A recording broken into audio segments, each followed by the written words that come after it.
Vážené a milé poslucháčky a poslucháči, od mikrofónu vás pozdravuje Miroslav Hazucha.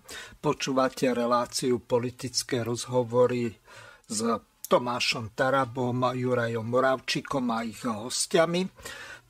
Vzhľadom k tomu, že zasada parlament, tak poslanci nebudú môcť byť hostiami tejto relácie, tak sme sa s Jurajom Moravčíkom dohodli, že pozveme odborníkov na viaceré oblasti, napríklad na školstvo je tu pán doktor Janko Papuga. Zdravím ťa, Janko. Dobrý deň, ďakujem.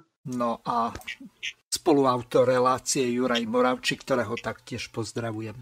Pekne ťa pozdravujem, Mirko, pozdravujem aj Janka Papugu, všetkých poslucháčov Slobodného vysielača našej relácie Politické rozhovory a som veľmi rád, že Janko Papuga prijal pozvanie do dnešnej relácie Politické rozhovory.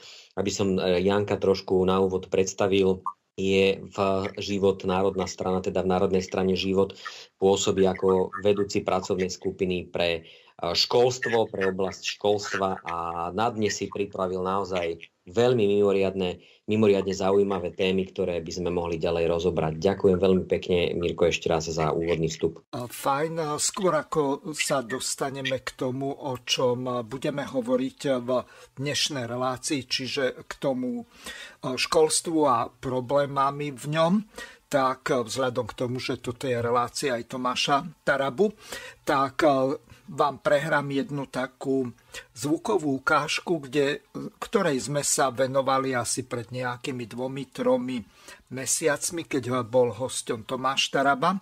Odvtedy sa situácia ohľadom tých problémov s tými recyklačnými kšeftami vyostrila.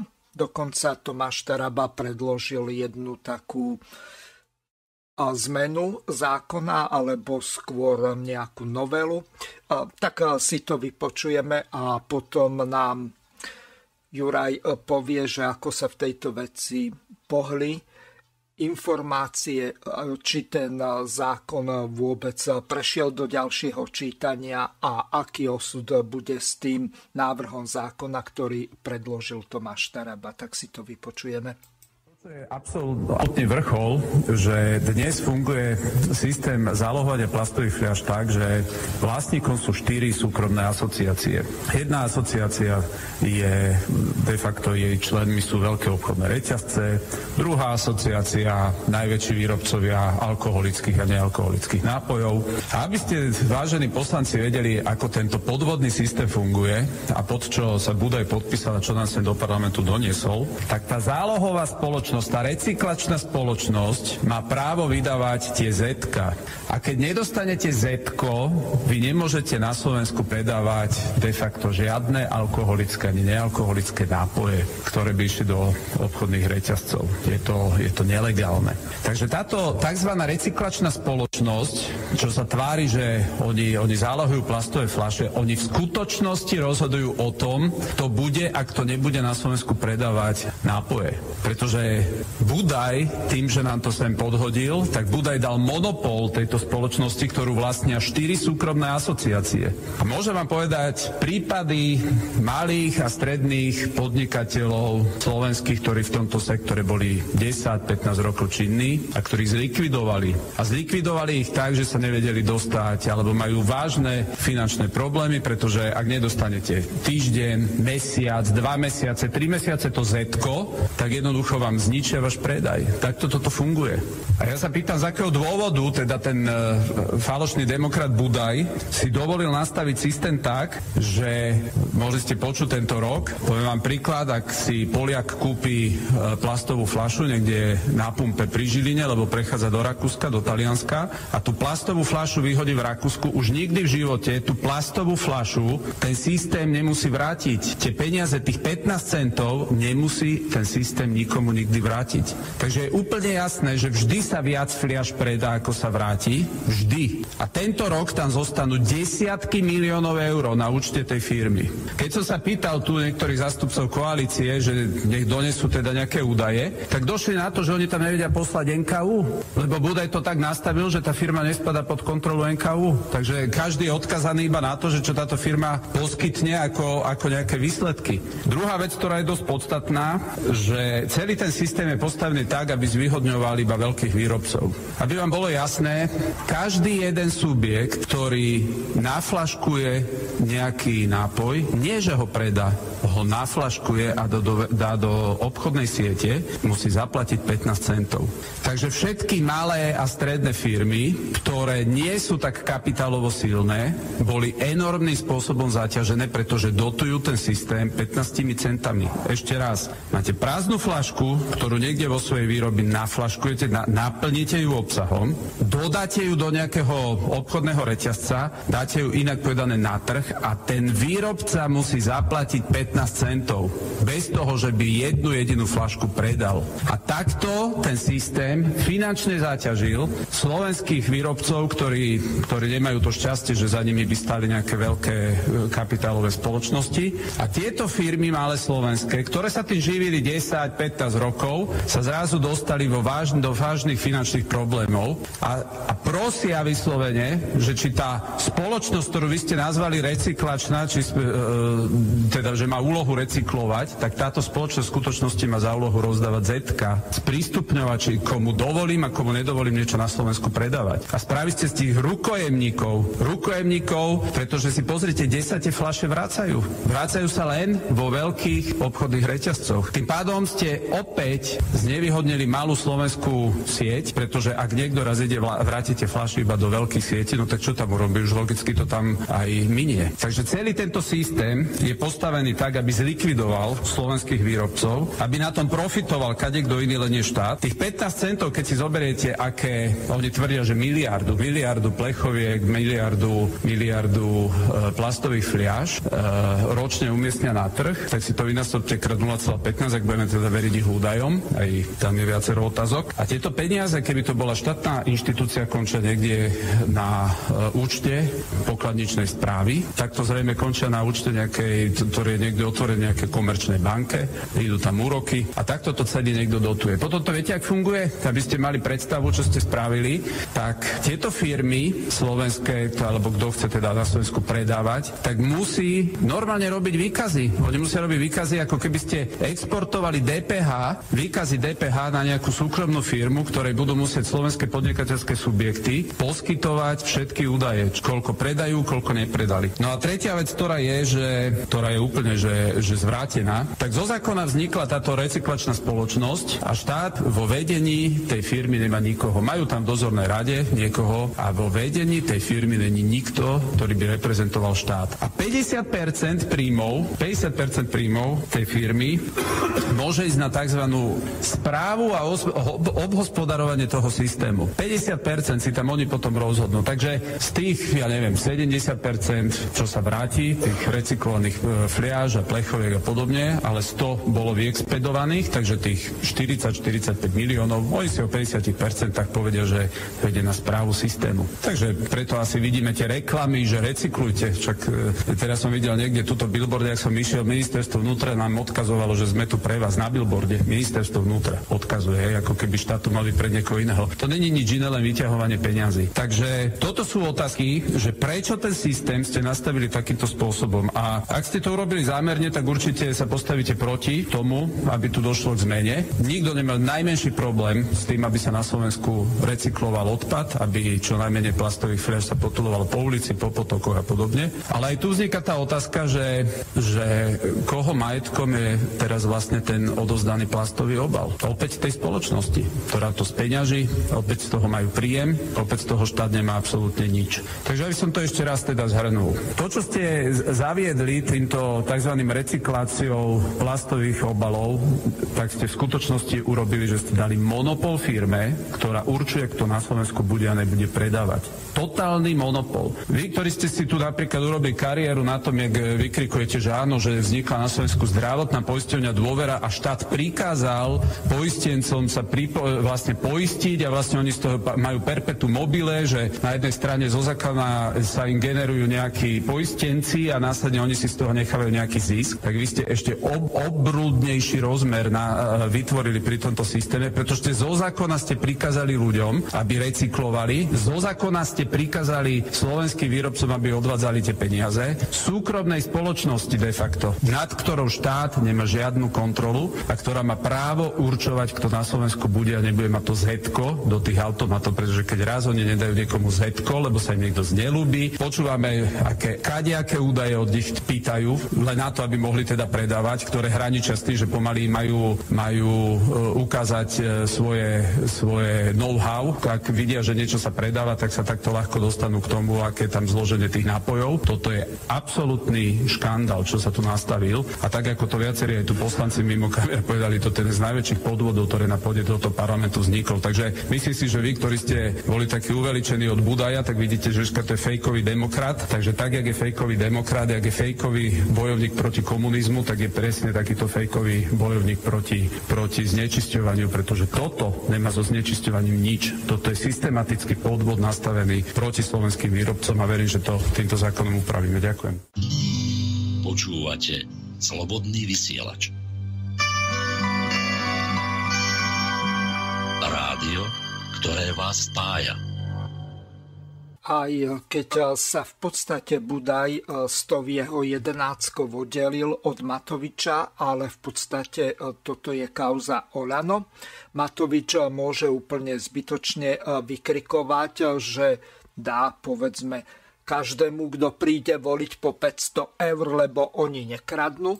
Toto je zlodejina excelentná. Juraj, teraz tvoj komentár k tomuto a ďakujem. Môžeš aj povedať, že v akom stave je ten Tomášov návrh zákona. Jasné, Mirko.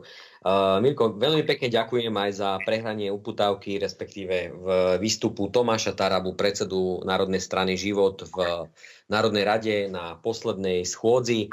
Predtým ešte, než si teda tú schôdzu nejakým spôsobom poslanci minulý týždeň, by som to upresnil, poslanci bývalej vládnej koalície si ju skresali tak, aby mohli tento týždeň možno niektorí ísť na dovolenky, keďže v Trnavskom, respektíve v západoslovenskom kraji sú prázdniny. Pozdravujem teda všetkých školákov, keďže dneska máme tému školstva, ktorí nás počúvajú, ale prejdem naspäť k uputávke, ktorú sme si prehrali. Je to, ako si povedal, Mirko, je to zlodejina par excellence. Proste jednoducho Budaj, tak ako Tomáš Taraba povedal, že ako toto je fejkový demokrat, taký aj fejkový minister životného prostredia a už len ten systém, ktorý tu je takto nastavený, že si všímame, ako uvedol Tomáš Taraba vo svojej rozprave v parlamente k tomuto návrhu zákona, že oni si jednoducho za tie 3 roky, ktoré sú stále pri moci, si tu vybudovali systém, na základe ktorého oni si stále vyťahujú nejaké peniaze zo štátneho rozpočtu. Pozrite sa, milí poslucháči, milí občania, vy alebo my musíme chodiť do práce, musíme odvádzať nejakú prácu, nejaký výsledok, sme za to zodpovední. A tu si niekto z ministerstva vnútra si urobí billboardovú kampaň a oznámi nám absolútne samozrejmú vec, že čo všetci vieme, že ministerstvo vnútra Slovenskej republiky je tu pre občana, lebo má poskytovať služby štátu, aj keď o tej digitalizácii zase za tie 3 roky sme sa nikam nepohli. Stačilo by si pozrieť, ako to urobili v Estonsku, ale dobre, zase asi potrebovali preliať miliardy. No a ministerstvo vnútra nám odkazuje, že sú tu pre nás.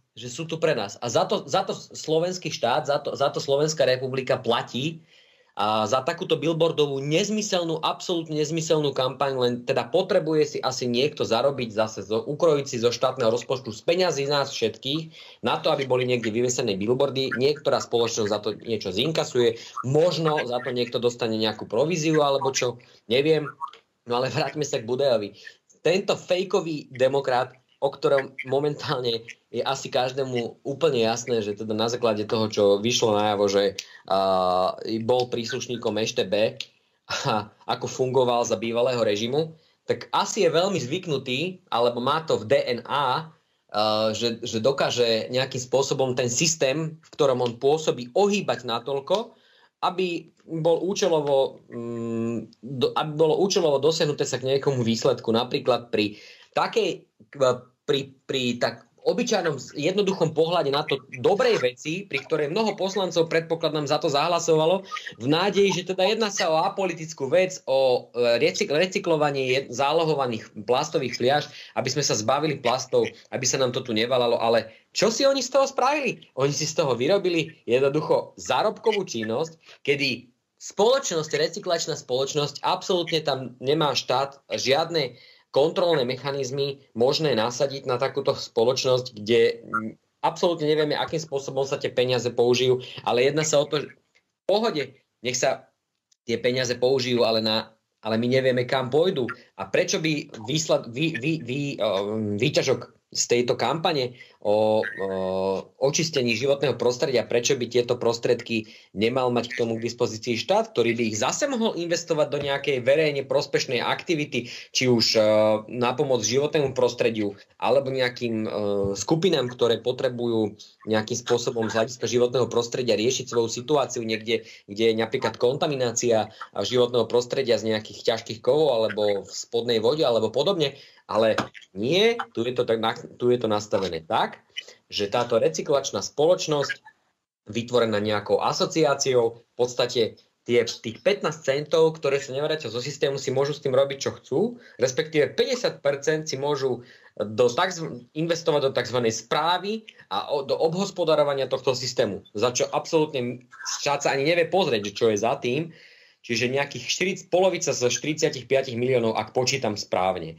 No a najväčšie podľa mňa úplne nezmysel, že ten Budaj, ktorý sa teda hrá na toho demokrata, a je to samozrejme kauza Olano, lebo však samozrejme Budaja dotiahol do parlamentu Matovič, tak tento Budaj v podstate asi ten systém teda nastavil takýmto spôsobom, že jednoducho poslanci a podľa mňa ani nevedeli, za čo hlasujú.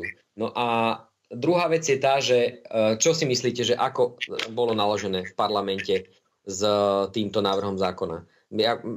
Teda sú tam možnosti, že buď ten zákon prešiel do druhého čítania, neprešiel, ale ja vám poviem výsledok. Tento návrh zákona Tomáša Tarabu, ktorý by reformoval tento celý systém s tým, že štát by tam mal samozrejme čo do toho povedať, mal by samozrejme k dispozícii aj finančné prostriedky, ktoré by vzišli z tohto celého systému. Tak samozrejme, bývalá vládna koalícia, asi ich peniaze spájajú, neviem.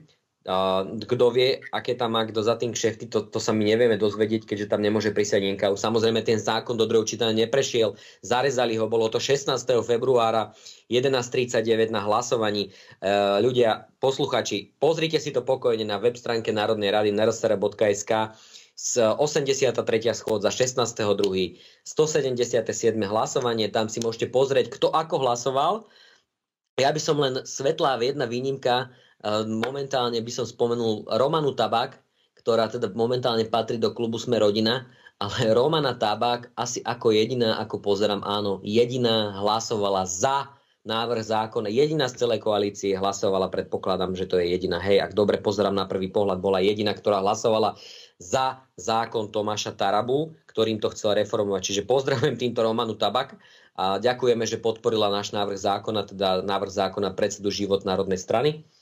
No a čo viac k tomu dodať? V podstate myslím si, že na tomto je ukázané celý ten systém alebo celá tá optika nazerania na veci verejne z pohľadu Budaja. A neviem, že či takto niekto môže fungovať, že mať chrbtovú kosť, že takto tu niekto niečo nastaví a ja neviem, že pre koho alebo v koho prospekt to nastavil, ale zrejme, čo sa čudujem, keď je niekto bývalý eštebák, preukazateľne bývalý eštebák, už ten naozaj preukazateľne bývalý eštebák, tak asi nemá žiadne zábrany k takémuto niečomu, že na životnom prostredí tu robiť niekomu zárobkovú činnosť, tak aby... A ešte navyše, aby som nezabudol, je to krivenie trhu, krivenie súťaže, hospodárskej súťaže, pretože takto nastavili, že to je len pre obrovské veľké reťazce, ktoré majú isté metre štvorcové, lebo tí majú tie zálohovacie automaty, ktoré vykupujú tie fľaše. A samozrejme, keď to tam vyjde, vám vypluvne sa ten lístok, samozrejme, že asi zrejme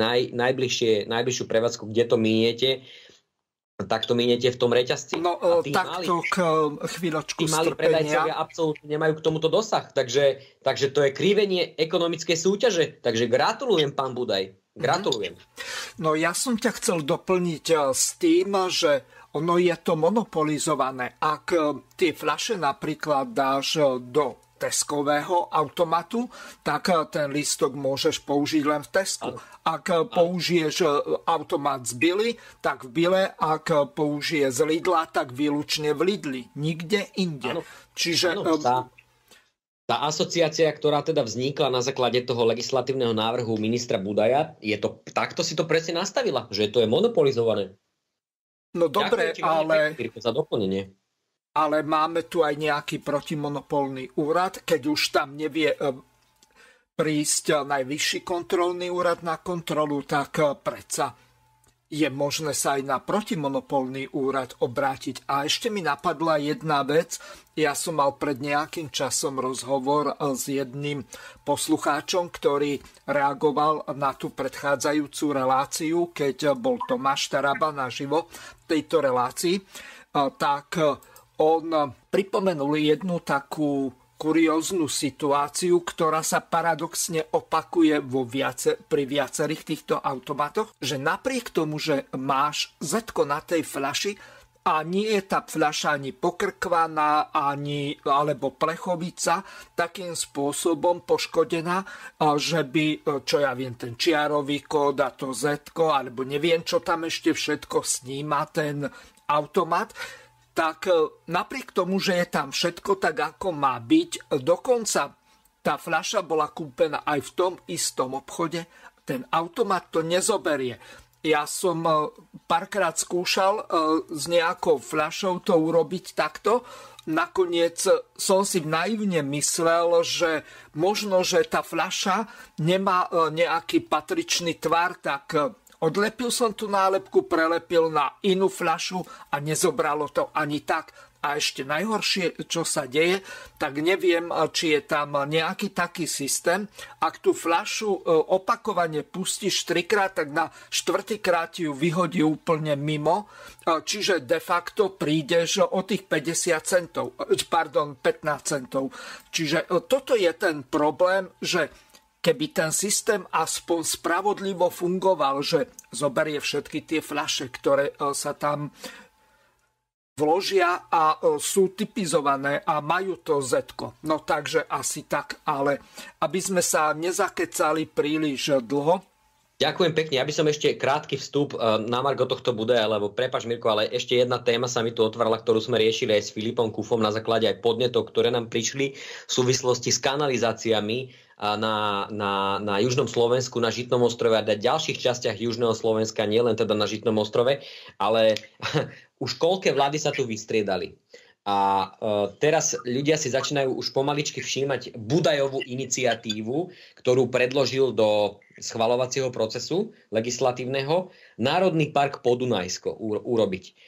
Ale tu Budaj by mal skôr vyriešiť to, o čom sme sa zhodli s Filipom Kufom, ktorý má v našej strane Život, národná strana, na starosti tému životného prostredia, pôdohospodárstva, vidieka a všetkým, čo s tým súvisí a spolu aj s Vladom Chovanom, tak sme sa zhodli s týmto, že tu treba najprv vyriešiť kanalizácie v týchto obciach. Koľko eurofondov je nevyčerpaných kvôli chudobe, však sme sa to teraz dozvedeli, že Slovensko nebude môcť poriadne čerpať eurofondy kvôli tomu, že sme sa ocitli na hranici chudoby a nesplnili sme teda tie kritériá, ktoré na tie eurofondy vyplývajú, ale jednoducho koľko eurofondov už bolo minutých a stále, však nech radšej Budaj nastaviť nejakú výzvu pre obce, pre starostov miest a obcí a hlavne týchto maličkých obcí na južnom Slovensku, kde by si mohli mali konečne dobudovať pre svojich občanov z týchto víziev kanalizácie, aby tam nemali starosti so žumpami a podobne s týmito vecami, však preboha žijeme v 21. storočí a tuto ide Budaj riešiť Národný park Podunajsko, ale nie sú tu vyriešené základné veci pre občanov, kanalizácie a podobne. Takže odpadové záležitosti. To je čisto ministerstvo životného prostredia, takže nech sa páči, pán Budaj, tu by ste sa mali realizovať. No lenže tu vidím veľmi podobný problém, pretože tie náklady, samozrejme jedna vec je kanalizácia, ale druhý problém je, tú kanalizáciu musíš ukončiť čističkou odpadových vôd, aby to mohlo ísť do nejakej rieky alebo potoka. A teraz tí ľudia v podstate v tých obciach tie kanalizácie ani nechcú z jedného prostého dôvodu. Pretože oni budú musieť prevádzkovať tú kanalizáciu a tým pádom platiť tzv. Stočné. A ešte, čo je najhoršie, tá kanalizácia bude spojená s nejakými tými otokmi dažďovej vody a ďalšie peniaze. Čiže tí ľudia sa priam búria proti tomu. Pre nich je ľahšie urobiť nejaké traťovody zo žump, kde to v podstate znečisťuje životné prostredie, alebo ako u nás v obci, vôbec sa s tým nepárajú, natiahnu kanalizáciu rovno do potoka a tam nie je žiaden život. A kto? Nejaké ministerstvo životného prostredia to rieši ani náhodou. Môžeme tam dávať neviem koľko sťažností podnetov. To je úplne v háji, pretože toto nikoho z tých úradníkov, ja dosť pochybujem, že by aj na okresnom úrade, na tom odbore životného prostredia boli nejakí ekológovia, alebo pokiaľ aj sú, tak sú takí, že to sú byrokrati z povolania, ktorí najradšej nerobia nič. Nech sa páči.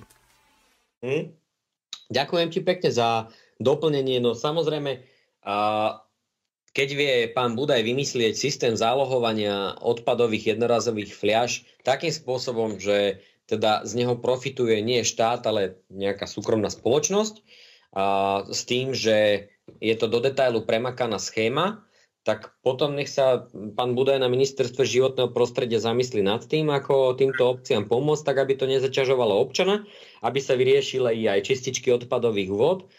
A koľké miliardy sa tu už hoci ako použili na eurofondoch, tak nech sa páči, však boli tam 3 roky. Kde sú výsledky? Dobre, prejdeme na ďalšiu tému. Samozrejme, dalo by sa tu zaplatiť aj z eurofondov, napríklad environmentálny fond, či už na ministerstve životného prostredia, alebo tzv. Zelené fondy, ktoré idú z eurofondov. No lenže my máme iný problém, pretože Slovenskej republike hrozí pozastavenie eurofondov pre diskrimináciu Rómov. A teraz si to vypočujeme, lebo plynule prechádzame na tú tému, o ktorej budeme hovoriť s doktorom Jankom Papugom. Povedzme si, kto za pozastavené eurofondy nesie vinu. Poprvé, minister Krajniak. Koncepciu ukončenia bezdomovectva síce pripravil a dokonca ju chvália aj mimovládne organizácie. Ale keď sa spustila predčasná volebná kampaň, začal riešiť samého seba a zabudol na ľudí bez domova. No a teraz mu chýbajú peniaze na riešenie chudoby. Po druhé, môže za to aj minister školstva, len teraz celkom neviem ktorý, či ten starý alebo nový. Program rozvoja výchovy a vzdelávania síce ministerstvo schválilo, ale komisia mu neverí. Od roku 2019 voči nám vedie komisia konanie kvôli tomu, že posielame rómske deti do špeciálnych škôl a tried a vyrábame z nich nevzdelanú armádu ľudí, kompletne závislú na pomoci od štátu. Nedávno navštívila rómske osady komisárka pre rovnosť Helena Dali, ktorá videla segregáciu rómskych detí. Veľmi ju to pobúrilo a z prostredia Európskej komisie viem, že chce za to Slovensko zažalovať na Európskom súde. Ešte predtým, ako začnete frfľať, že máme zasa kvôli Rómom problémy, vám chcem povedať, že sme mali 4 roky na to, aby sme vo vzdelávaní rómskych detí niečo zmenili. Komisia nám dala čas, ale ministri sa na to vykašľali, pretože riešili sami seba a Matoviča. Tým, že rómske deti cieľene posielame do špeciálnych škôl, škodíme nielen im, ale celej krajine. Pre túto škodnú štátnu politiku vznikajú dlhodobo nezamestnaní, pretože mnohí z nich nemajú ani len ukončené základné vzdelanie. Komisii došla trpezlivosť a o tom, či nás zažaluje, rozhodne v apríli. Ak by komisia označila segregáciu Rómov vo vzdelávaní ako systémové zlyhanie Slovenska, hrozí nám zastavenie eurofondov na všetky projekty, ktoré sú zamerané na vzdelávanie.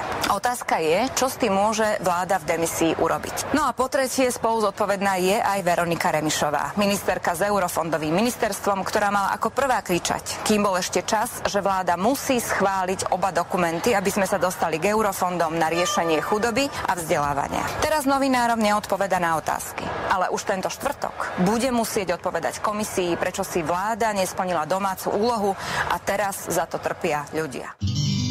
Počúvate Slobodný vysielač. Rádio, ktoré vás spája. Takže prejdeme k tejto druhej téme. Počuli sme, že hrozí zastavenie eurofondov kvôli tomu, že Rómovia sú dávaní do tzv. Špeciálnych škôl. Janko, ty si na túto problematiku odborník na školstvo, nemyslím na nejaké tie špeciálne školy, ale vidíš ty tu nejaký ostrý segregačný problém? Ďakujem za slovo. No tu treba hlavne povedať, že teda aj tie peniaze z eurofondov chodili a teda využívali sa, tak sa využívali tou nesprávnou cestou, že sa nejaká kontajnerová škola treba postavila, alebo nejaké byty sa im dali a podobne, len to vieme, ako to dopadne. Ja tu volám, že oni títo Rómovia majú veľmi často taký asociálny spôsob správania, takže ja považujem tieto financie za veľmi zle vynaložené a keď chceme niečo dosiahnuť s týmito Rómami, v mojom prípade teda s týmito rómskymi žiakmi, tak tam musí byť jednoducho veľmi komplexná zmena bez ohľadu na to, či sú to Rómov alebo nie. Jednoducho musíme k nim pristupovať ako k bežným občanom Slovenskej republiky a musíme teda ponúknuť im niečo, aby teda pracovali na sebe, ale niečo systematické, nie materiálnym spôsobom, tak som to chcel povedať, nie materiálnym spôsobom a zároveň aj s tým školstvom. Ako je problém, že tí žiaci sú na škole, keď je to pri nejakej tej osade rómskej alebo prípadne inej, tak veľmi veľa žiakov ide do tej spádovej školy a kvôli ich správaniu neštandardnému tí žiaci z väčšinovej populácie, teda z majority. Z majority buď odchádzajú, rodičia ich dajú do inej školy, alebo teda jednoducho nechcú tam byť, pretože sa obávajú rôznych prejavov správania, ktoré jednoducho v tých osadách alebo u tých asociálnych ľudí existujú. Takže tam je taký problém a možno preto sa niekedy škola uchyluje, že ho dá do špeciálnej školy, hoci nie každý Róm tam patrí do tej špeciálnej školy, len je to v podstate jediný spôsob, ako vylúčiť nejakého žiaka zo školy, z toho procesu, aby ho tam teda nemali. A viem si predstaviť, že keď ich tam majú veľmi veľa, tak môže to vyvolať rôzne problémy, pretože ľudia sa boja aj riešiť tých rómskych žiakov, pretože hneď oni sa buď odvolajú na tie svoje práva menšinové, alebo teda útočia ich rodičia na tých učiteľov, na toho riaditeľa a podobne. Že robí sa to, dávajú ich do tých špeciálnych škôl. Nie je to veľmi ideálne, pretože do tých špeciálnych škôl naozaj patria žiaci, ktorí potrebujú špeciálnu pedagogickú pomoc a takto, keď tam dáme žiaka, ktorý tam nepatrí, tak to len zahlcujú a nastáva tam ten istý problém, že tí učitelia, ktorí na špeciálnej škole sa majú venovať tým deťom z hľadiska špeciálno-pedagogického, musia riešiť často ich správanie a podobne. Ešte potom sa dávajú aj do diagnostických ústavov tiež, teda to môže byť taká nejaká zbraň tej školy, lebo keď vidí, že im odbudajú tí žiaci a teda pribúdajú tam tí žiaci z osad, ktorí majú iný druh správania, tak je to pre školu dosť veľký problém. Takže ja verím, že tá komisárka, čo sem príde to skontrolovať, že mohla takéto niečo nájsť. Ale pravdou je aj to, že peniaze, čo sa do menšín a vôbec do Rómov dali, neboli efektívne naložené, nerobilo sa to systematicky, nerobila sa tam tá základná duchovná premena, nie materiálna premena, ale duchovná premena týchto ľudí a že školstvo vôbec ako neponúklo niečo, čo spraviť s takýmito. Ja to často nazývam, že asociálmi, lebo nemusí byť, my v Bratislave máme veľmi málo Rómov, ale máme tu tiež dosť asociálnych rodín. Jednoducho týchto asociálnych rodín a žiakov sa neposkytlo sa žiadne nejaké zmysluplné riešenie a ja veľmi verím, že my v živote teda niečo napokon vymyslíme. Už o tom rozmýšľam, ako teda si ma uviedol ako predstaviteľa, teda Jurko Moravčík ma uviedol ako predstaviteľa vedúceho témy školstva. Takže dúfam, že niečo tam vymyslíme, ale ako Európska únia bude postihovať a poviem rovno, má akože za čo, len školy v tomto prípade ťahajú za kratší koniec. Ako náhle by im odišlo veľmi veľa žiakov z majority, ako si povedal, tak tým pádom sa to odrazí na rozpočte a už potom tá škola nedokáže takmer nič, jedine byť úschovňou žiakov. Mm-hmm. No, ja len doplním, ja takú malú vsúku dám. Janko Papuga, pre tých poslucháčov, ktorí sa pripojili trošku neskôr, na začiatku Janko Papuga prijal dneska naše pozvanie v relácii Politické rozhovory. Je to náš vedúci pracovnej skupiny strany Život, národná strana pre oblasť školstva. Pracoval na ministerstve školstva ako odborník, pracoval ako riaditeľ základnej školy. A ja len dodám v súvislosti s tými eurofondmi, tak Slovensko vlastne nesplnilo podmienky pre čerpanie eurofondov celkovo na znižovanie chudoby. Čiže Slovenská republika nesplnila podmienky pre získavanie eurofondov v oblasti chudoby samostatne, pretože vláda neprijala plán ukončenia bezdomovectva, čiže aj ľudí bez domova, ku ktorému sa sama zaviazala. A slovenský vládny kabinet tvrdí, že momentálne na to už nemá kompetencie. Ale na iné veci kompetencie teda zrejme majú tých 9 mesiacov, kým by mali byť voľby.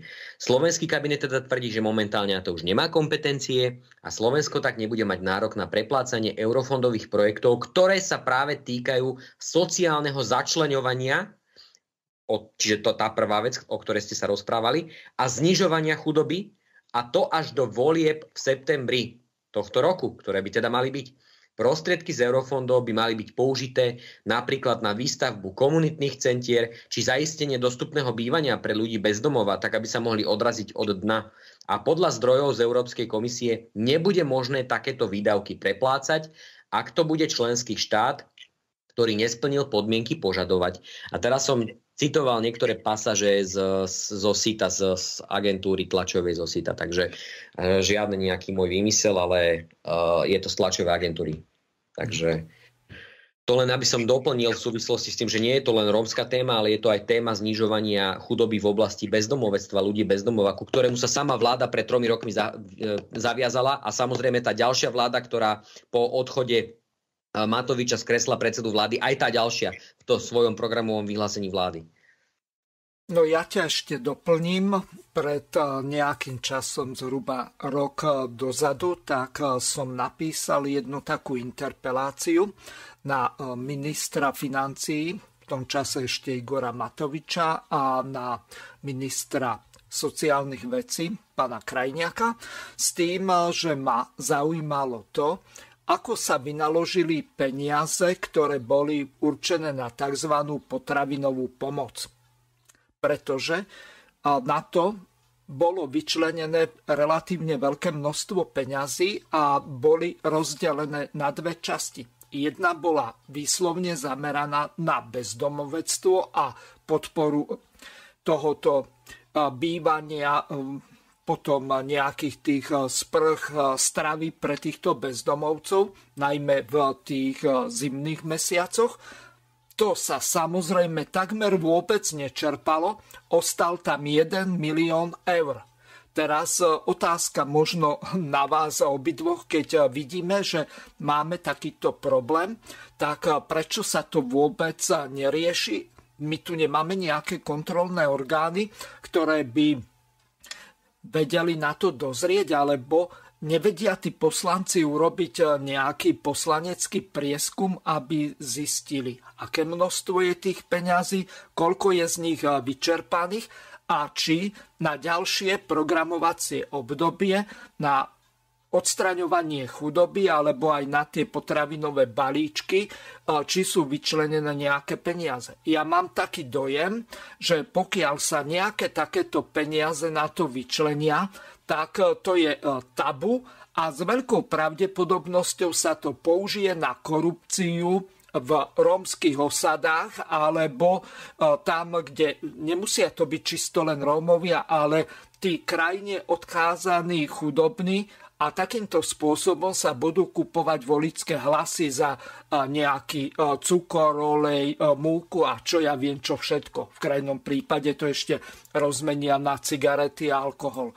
Takže čo sa s týmto dá robiť a či by nebolo dobre isto prekontrolovať ku Krajniakovi, urobiť mu tam poslanecký prieskum a takisto zistiť, že ako sa s týmito peniazmi nakladá, či už priamo na ministerstve práce, sociálnych vecí a rodiny, alebo po prípade aj na ministerstve financií. Čo si myslíš o tom, Juraj?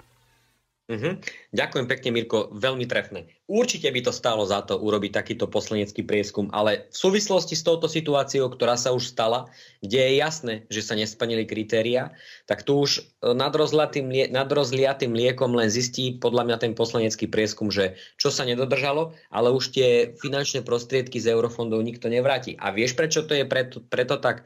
Ja ti poviem. Pretože tu je od začiatku amatérizmus, neodbornosť a predstierané vedomosti na každom, alebo na skoro každom jednom rezorte. Česť výnimkám, teraz nechcem nikomu ublížiť, kto si plní svoju robotu tak, jak má. No ale skús povedať z tých 15 ministrov, ktorí si plní svoju robotu tak, že by si bol aspoň na dvojku s ním spokojný. To by som bol veľmi zvedavý. Vieš čo? Tak asi ani jeden. Lebo ku každému by som asi mal čo povedať. Tak ospravedlňujem sa. Každý, kto si robí svoju robotu niekde na nižších úradoch, okresné úrady a podobne, kto si chodí do roboty, čestne si robí úradnícku robotu, tak, jak má, česť výnimkám. Ale na tých ministerstvách v súvislosti stýkajúca, nie je ministerský úradníci, ale mám na mysli politicky dosadení nominanti, ministri a štátni tajomníci, tak naozaj možno jeden mi napadá na ministerstve dopravy Jaroslav Kmeď, ale on teda hovorí o sebe, že nie je politik, tak na ministerstve dopravy ja som mal možnosť sa s ním osobne stretnúť, aj pracovať s ním. Asi to je jedna jediná výnimka, ktorá mi napadá, čo sa týka ministrov a štátnych tajomníkov, tak asi Jaroslav Kmeď. Jaro, ak nás počúvaš, tak ťa pozdravujem. A v súvislosti s tou témou, čo si rozprával ty, či sú nejaké balíčky vyčlenené, no tak asi nie sú, keď už Matovič si tu predkladá legislatívnu iniciatívu, že tu chce dávať 500 € za účasť vo voľbách, tak asi tam sú tie peniaze. Dobre, posunieme sa trošku ďalej. U pani Dybákovej bol prezident policajného zboru pán Hamran a riešili to, že neviem, či to mám nazvať, že policajný štát rozšírený do škôl, alebo aký titulok k tomu dám, skrátka strach a hrôza, čo sa ide diať. Pán Hamran povedal toto. Chceme byť v školách, budeme v každej základnej škole a budeme pracovať s pedagogickým personálom, s našou mládežou, pretože vidíme, že sú najväčším konzumentom toxického a radikálneho obsahu práve naše deti. Takže... Aj prieskum televízie JOJ od agentúry ako ukázal, že rastú prejavy agresivity. Viac ako polovica Slovákov vníma nárast prejavov agresivity. Čiže čo sa budete snažiť meniť, aby tie deti pochopili, že teda v prvom rade sa musíme zamerať na... Áno, presne tak. A naša mládež sa bohužiaľ radikalizuje aj vďaka takýmto toxickým obsahom a hoaxom. Budeme mať kontaktnú osobu pre každú školu, budeme školiť aj pedagogický personál, čo si majú všímať, ktoré sú znaky radikalizácie našej mládeže v školách, aby sme vedeli ešte včas zasiahnuť, aby nemohlo dojsť takým tragédiám, ko ktorým v minulosti bohužiaľ na Slovensku došlo. Tak, budeme radi, keď ten projekt spustíte a prídete sa nám s ním pochváliť. Štefan Hamran, policajný prezident, ďakujem pekne, že ste boli môjim hosťom. Ďakujem pekne za pozvanie. Počúvate Slobodný vysielač. Rádio, ktoré vás spája. Takže toľko policajný prezident pán Hamran. Janko, čo vlastne sa to pripravuje v našich školách a teraz mi nejde do hlavy. Ten učiteľ predsa má vyššie vzdelanie ako ten policajt. A dokonca špecializované na to školstvo. Čo môže ten policajt, alebo ja si to ani neviem predstaviť ako bývalý učiteľ, že by tam bol nejaký dozorca a potom v uniforme, to akože čo budú nejakí asistenti policajní v školách, alebo akým spôsobom to títo pakoši idú robiť, lebo toto je úplná zvrátenosť. Ja si to živo neviem predstaviť bez toho, že by to narušovalo ten vzdelávací a výchovný proces. A na základe čoho my, podľa toho, ako to máme uvedené v ústave, tak Slovenská republika sa neviaže na žiadnu ideológiu, na žiadne náboženstvo, tak na základe čoho stanovia nejaký ten normatívny bod, že čo ešte je a čo nie je extrémizmus. Nakoniec zákon o extrémizme je tak vágne zadefinovaný, že extrémizmom môže ten vyšetrovateľ nazvať čokoľvek, čo sa mu na tom dotyčnom nepáči a dokonca môže ísť do poriadnych extrémov a teraz trošku premostím s tým, čo sa stalo pred presne 5 rokmi. Okrem toho, že sa objavila vražda Kuciaka a Kušnírovej, tak policajné komando vpadlo do rodinného domu šéfredaktora časopisu Zem a vek Tibora Eliota Rostasa. S namierenými samopalmi zamaskovaní kukláči vpadli tam a začali im v dome robiť domovú prehliadku a takisto aj v kancelárskych priestoroch tohoto časopisu Zem a vek. Dodnes sa Kaliňák, Gašpar a ďalší smeráckí lotri za toto neospravedlnili, pretože to bolo zamerané na to, aby sa tá vražda prekryla. Ja netvrdím, že to urobili smeráci, ani žiadna drangeta, alebo kdokoľvek iný.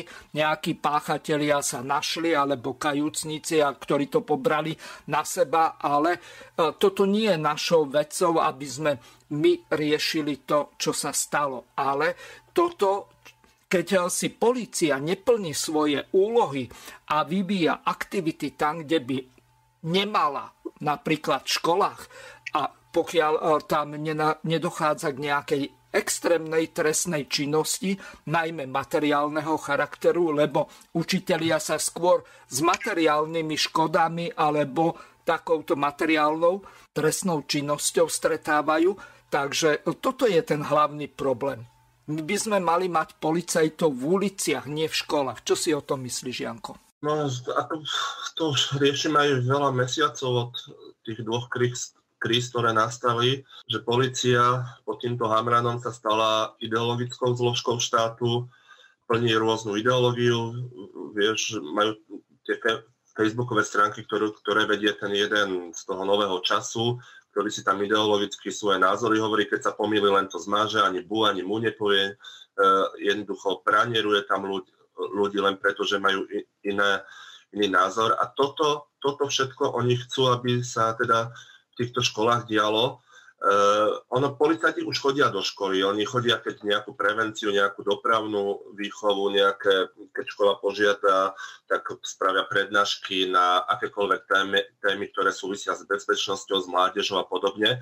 Takže polície tam idú. No ale tu je jasné, že chcú šíriť tie idei. Je úplne jasné, aké idei. Teraz máme ukrajinskú krízu, predtým sme mali covidovú krízu, takže vám asi nemusím ani hovoriť, že aké idei chcú presadzovať, na čo chcú striehnúť a podobne. A tu je zase to, čo priamo súvisí so školstvom a s tou jeho takou duchovnou, keď poviem duchovná stránka, myslím takú nemateriálnu.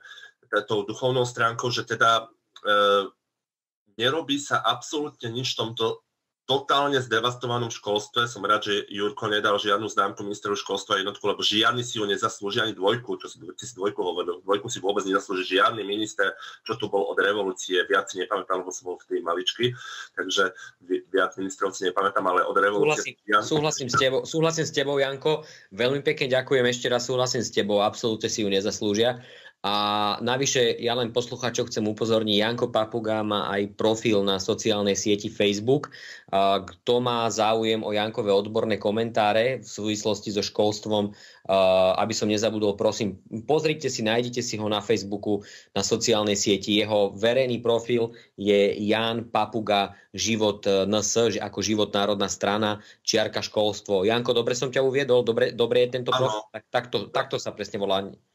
Veľmi ľahko ma nájdu, ja sa teším, že teda ľudia, možno nie masovo, ale z rôznych častí Slovenska sa na mňa obracajú, takže dovolím si povedať, že poznám aj tie problémy, keď som v živote neučil trvá v tej rómskej osade, tak poznám aj tie problémy, takže ako pokojne, nie je dňa, kedy by som niekomu niečo neradil, takže je to nejaké poslanie, teda kým som v tom školstve.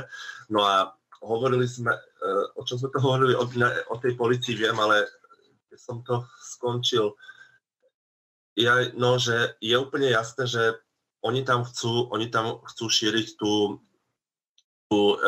ich ideológiu, ktorá sa ukazuje z rôznych uhlov pohľadu, že nemusí byť správna. Tie náhľady, treba na tú vojnu, na ten COVID, na to očkovanie a podobne.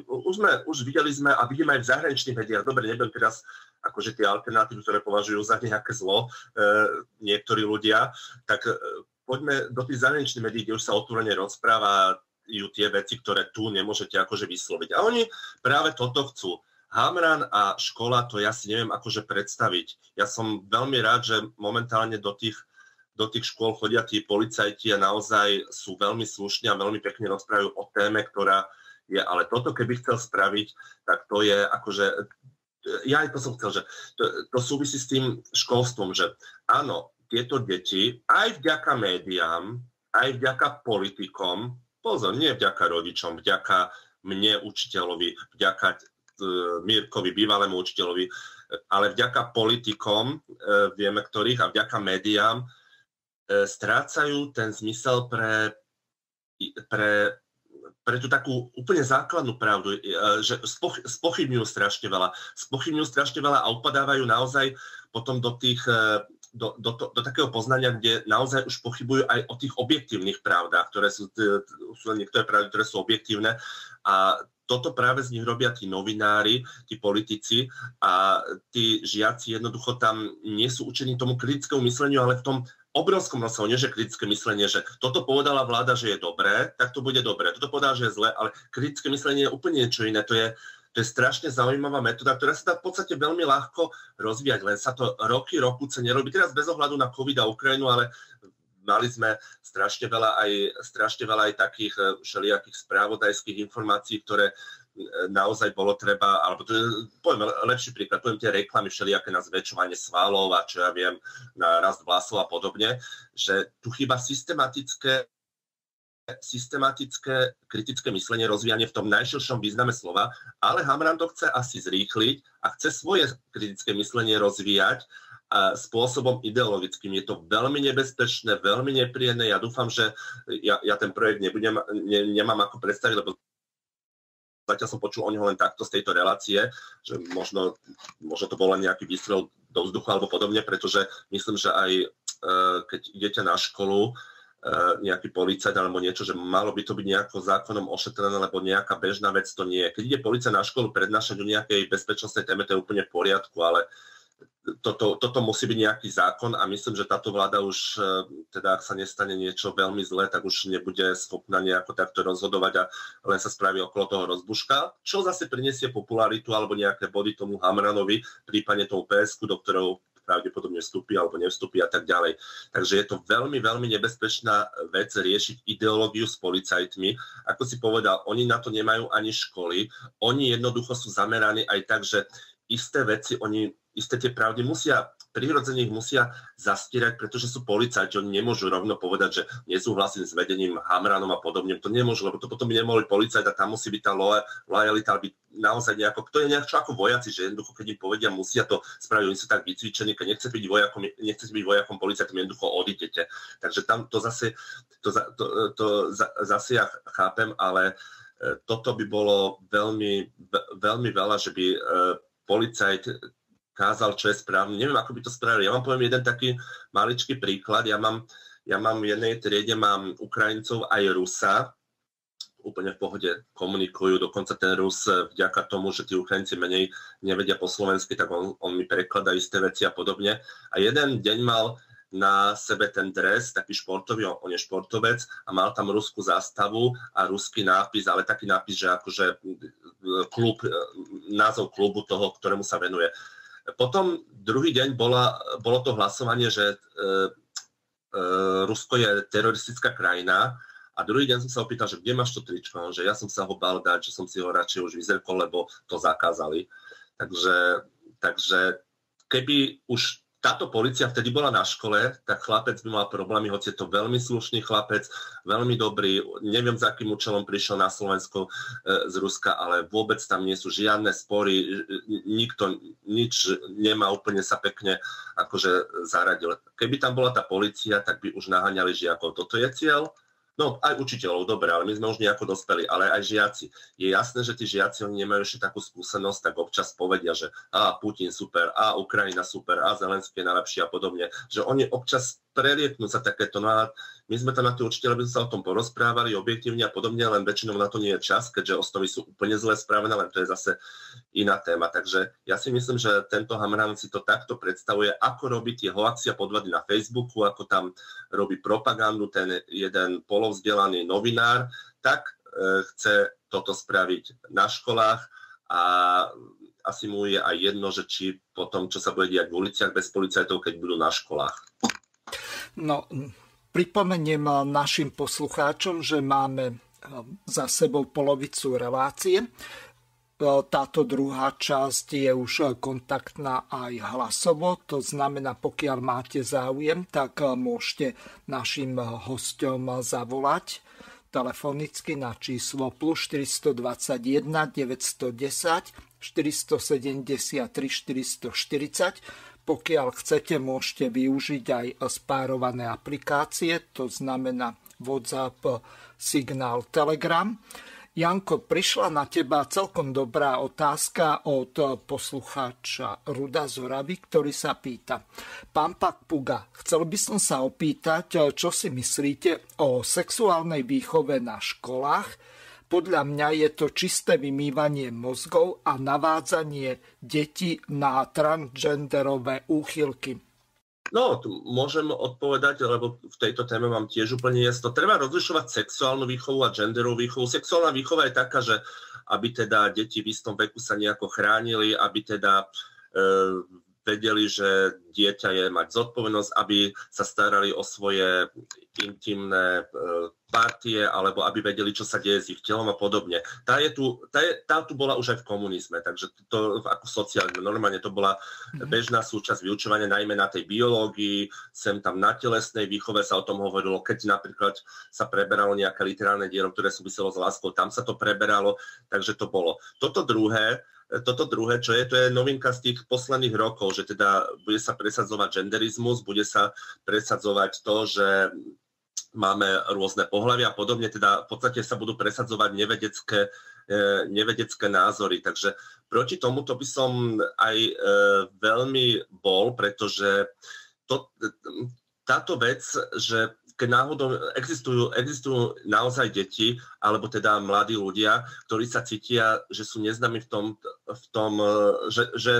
že nie sú v tom pohlaví, fyzicky sú nejaké pohlavie a psychicky sú iné pohlavie, no ale tam potom nasleduje normálne strašne veľký rad odborníkov, psychológov, psychiatrov, ktorí potom postupom času možno rozhodnú, že naozaj tá operácia na zmenu pohlavia je relevantná. Len to nemôže byť tak, ako to oni majú v pláne, že 14 ročný si to povie a poďme a sekajte mi do živého tela a zmente ma a potom si po 2 rokoch spomenie, že on to vlastne nechcel. To takto nemôže byť, ani sa to nesmie propagovať. To je absolútny nezmysel.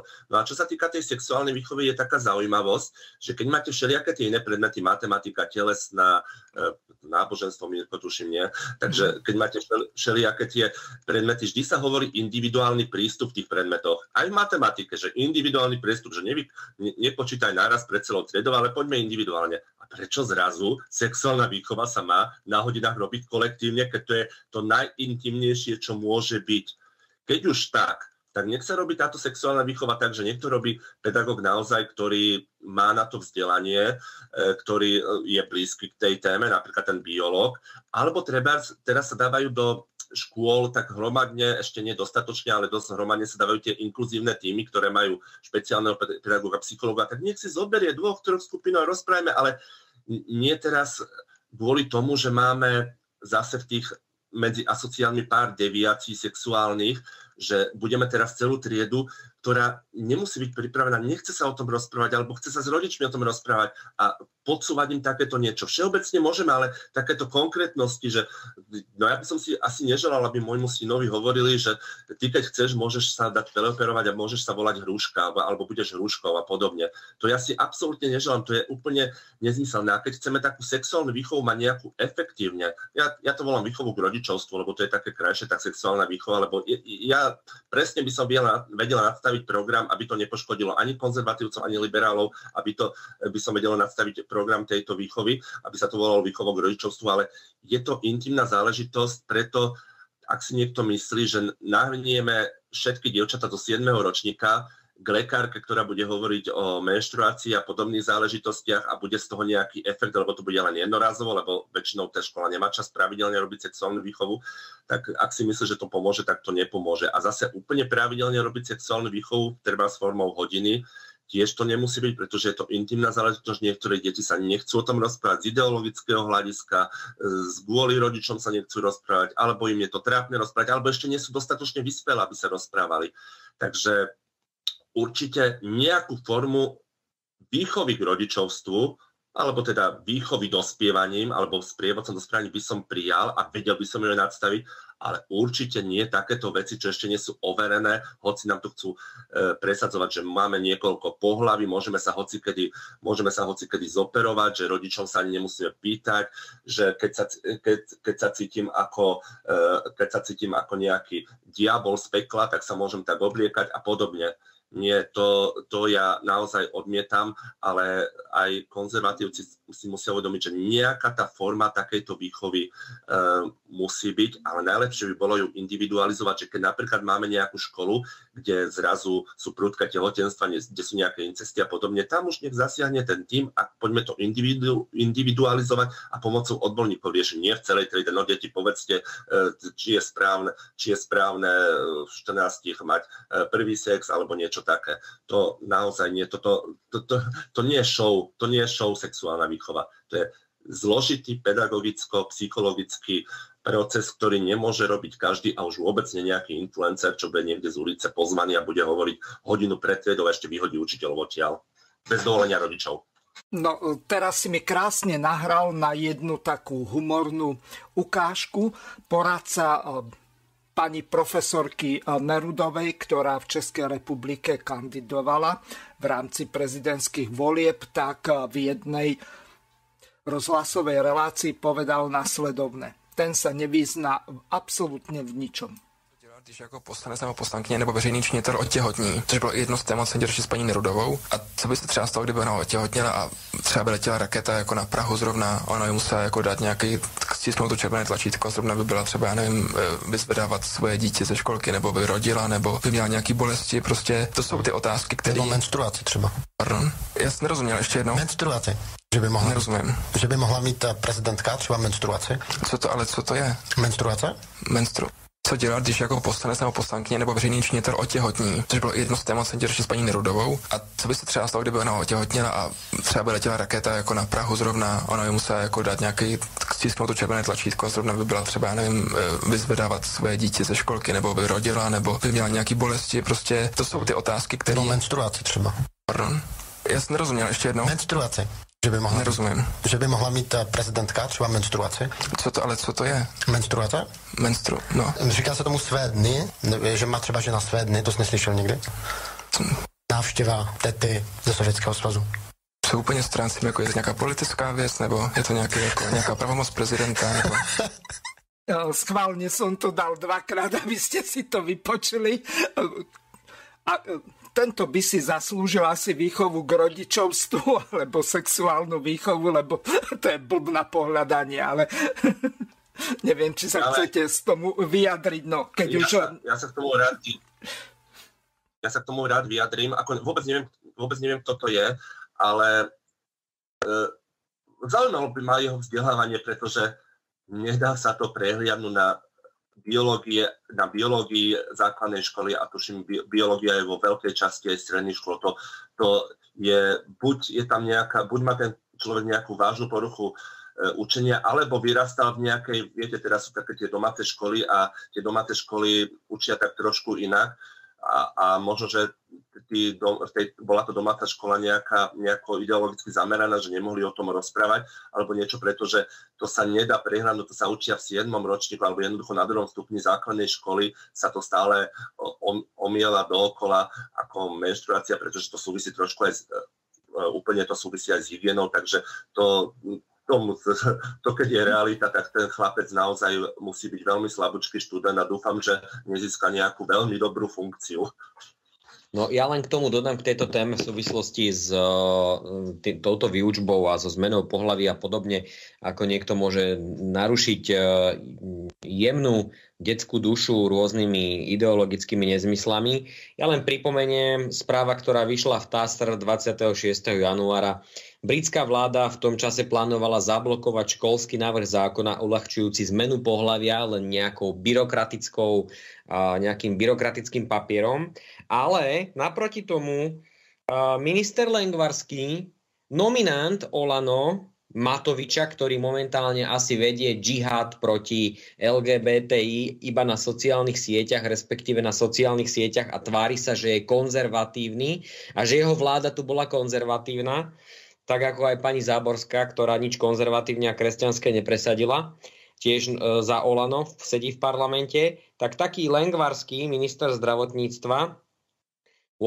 februára, myslím, to bolo, u Lengvarského na ministerstve schválili opäť dokument umožňujúci zmenu pohlavia bez chirurgického zákroku, podotýkam bez chirurgického zákroku, bez nejakej medikamentoznej liečby, bez nejakej podpory hormonálnej liečby, iba byrokratický zásah a bola to odborná komisia, ktorá teda iba tesnou väčšinou schválila štandardný liečebno-diagnostický postup, ktorý umožňuje zmenu pohlavia aj bez nutnosti podstúpenia akéhokoľvek zákroku a dokument bol pretlačený, hoci viacerí aktéri o ňom mali vážne pochybnosti, takže gratulujem Matovičovi k jeho ministrovi Lengvarskému, ktorý v tejto, tak povediac, konzervatívnej vláde, na ktorú sa asi teda aj na čele s Hegerovým hrajú, tak presadili takúto zmenu, byrokratickú zmenu, že pohlavie je možné iba byrokratickým nejakým zásahom a nie nejakou medikamentoznou liečbou alebo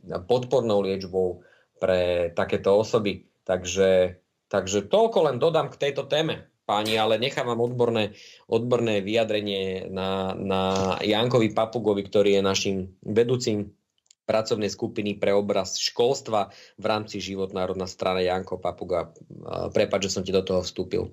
Tak ale to, čo si povedal, to je pre odborníka trošku úplne iného, až takého medicínskeho, pretože, no ako ja to poviem, máme šialenú vládu, tam konzistencia názorov neexistuje, veď to, čo si povedal, to je taký obrovský paradox, že to ako keby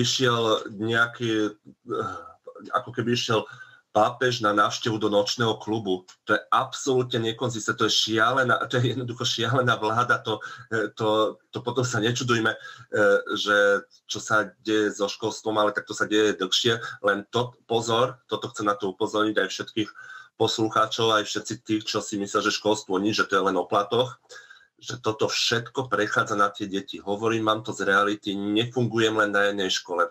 Fungoval som na viacerých školách, videl som, toto všetko ide na tie decká. a čo sa z nich stane a to vôbec nevieme momentálne zaručiť, ale vedzte, že jedného dňa si sadnú k jadrovým reaktorom, sadnú si do politických funkcií, sadnú si do vedení bank, sadnú si do bežných obchodov, prevádzok a podobne. A ako sa toto skončí, to keď nejako nenapravíme možno v tých voľbách kvalitným programom pre školstvo, konečnou reformou, reforma tu neexistuje školstvo, nejakou reformou naozajstnou školstva, ale nie len materialistickou, ale aj takou duchovnou, mysliac myšlienkovou, tak to ako bude veľmi zlé, naozaj mám tam veľmi zlú víziu. A v súvislosti s týmto sa ťa chcem ja opýtať, ak dovolíš, Mirko. Ja by som sa Janka rád opýtal, čo hovoríš na petíciu proti zavedeniu cyklov v základných školách v navrhovanej kurikulárnej reforme? Čo si o tom, prosím ťa, myslíš? Pretože odborový zväz pracovníkov školstva a vedy na Slovensku má petíciu, pri ktorej teda by oni chceli v podstate zamedziť takémuto niečomu, tento nový školský vzdelávací program. Čo si o ňom myslíš, prosím ťa? Musí byť stručný, pretože to je problematika sama o sebe. No, odborový zväz hlavne, on by sa mal orientovať na personalistické veci školstva, len už je taký zúfalý z tej nekomunikácie, že naozaj siahol po tomto. Ten systém 3 cyklov je úplne zbytočný. Minister Horecký ho vôbec nemusel prijať, pretože my tu máme založený 1. stupeň, 2. stupeň, prípadne 3. stupeň a materské školy, vysoká škola a podobne. Je zbytočný, absolútne nič nerieši a to, čo oni vytvárajú, ja som bol v tej komisii, takže to, čo sa vytvorilo, to je zmes strašne ťažkých textov, ktorým neporozumejú ani začínajúci učitelia, ani rodičia, ani žiaci, ktorí by mali tým textom rozumieť, aby si mohli kontrolovať, čo sa majú učiť. Je to veľmi ťažké. Ako je tam nejaká tá idea, že poďme učiť po novom, ale nemá to hlavu petu. Oni sami povedali, že keď vydajú tieto siahodlhé dokumenty, bude treba séria školení a ďalších textov na porozumenie týmto východiskovým textom. Lenže ak si všimnete v zahraničí, alebo keď máte takú skúsenosť, tam ide učiteľ s jedným papierom, pozrie sa, čo učí, zapíše a učí. Takže tam to bude byrokraticky veľmi náročný dokument, plný nových pojmov, plný aj takých pojmov, ktoré ešte nie sú na všetkých katedrách učiteľstva na vysokých školách, že všade niektoré pojmy sa jednoducho neučia na Filozofickej fakulte v Bratislave a niektoré sa neučia treba na Filozofickej fakulte niekde tam na východe. Takže budú to nezrozumiteľné a hlavne je tam problém, že oni vôbec nespravili reformu, alebo teda obsahovú reformu, to nie je reforma, ale jednoducho pokus o obsahovú reformu nespravili na stredné školy, že nie je tam súvislosť. Tie stredné školy pôjdu po starom a tunak, aby sa vyčerpali tie eurofondy, ktoré by sme začínali, spravili veľké, že idú rozpraviť obsah. A ja keď som bol v tejto komisii, prišiel som na začiatku na konferenciu, ktorú platili eurofondy a tak všetky tie dotácie a mali sme vytvoriť, bolo tam povedať, že budeme vytvárať nový obsahový dokument, tak som sa tešil, že čo všetko má byť v tej slovenčine, ale ja sa vyznám aj v iných predmetoch, ale bol som v komisii slovenčina. No a oni tam prišli, ten dokument už bol hotový a my sme ho už len pripomienkovali. Takže to bolo všetko predpripravené podobne. Ja som tam aj pripomienkoval, hovoril, že to nie je dobré, je to nezrozumiteľné, sú tam široké pojmy. To je v podstate ako zle spravený zákon, že je tam nejaký postulát a človek teraz musí interpretovať, čo má na tej hodine vlastne učiť. A to je veľmi zle, pretože potom budú tie testovania a nebudeme sa vedieť dohodnúť. Patrí do tej ešte toto, patrí tam toto a podobne. Mirko, nie zo stola, preč. Janko, ja ti len k tomu, ja v tom vidím ešte jedno riziko, jedno obrovské riziko. Keď je takto nastavený štátny vzdelávací program, nielen, že učitelia v tej dobrej viere budú tápať, bude tam toto alebo toto, ale keď sa ako školstvo štát zbavuje zodpovednosti a presúva túto zodpovednosť na jednotlivé školy, tam vzniká aj problém toho, lebo častokrát môže byť vo vedení školy jednoducho tendenčne formovaný človek, ktorý chce nejakú ideológiu zavádzať do vzdelávacieho programu. A tu vidím aj tú možnosť toho rizika, že pokiaľ nejakým spôsobom ministerstvo školstva sa zbaví zodpovednosti, otvorí tento systém rôznym nazeraniam, ideológiám, či už v súvislosti so sexuálnou orientáciou alebo v súvislosti s náboženstvom, tak jednoducho sme si to povedali, predsa Slovenská republika nie je viazaná na žiadnu ideológiu, žiadnu vieru, ale tuto ako keby ministerstvo pod vedením Grelinga a teda tohoto nového ministra, ktorý sa tváril byť na začiatku, že je konzervatívec,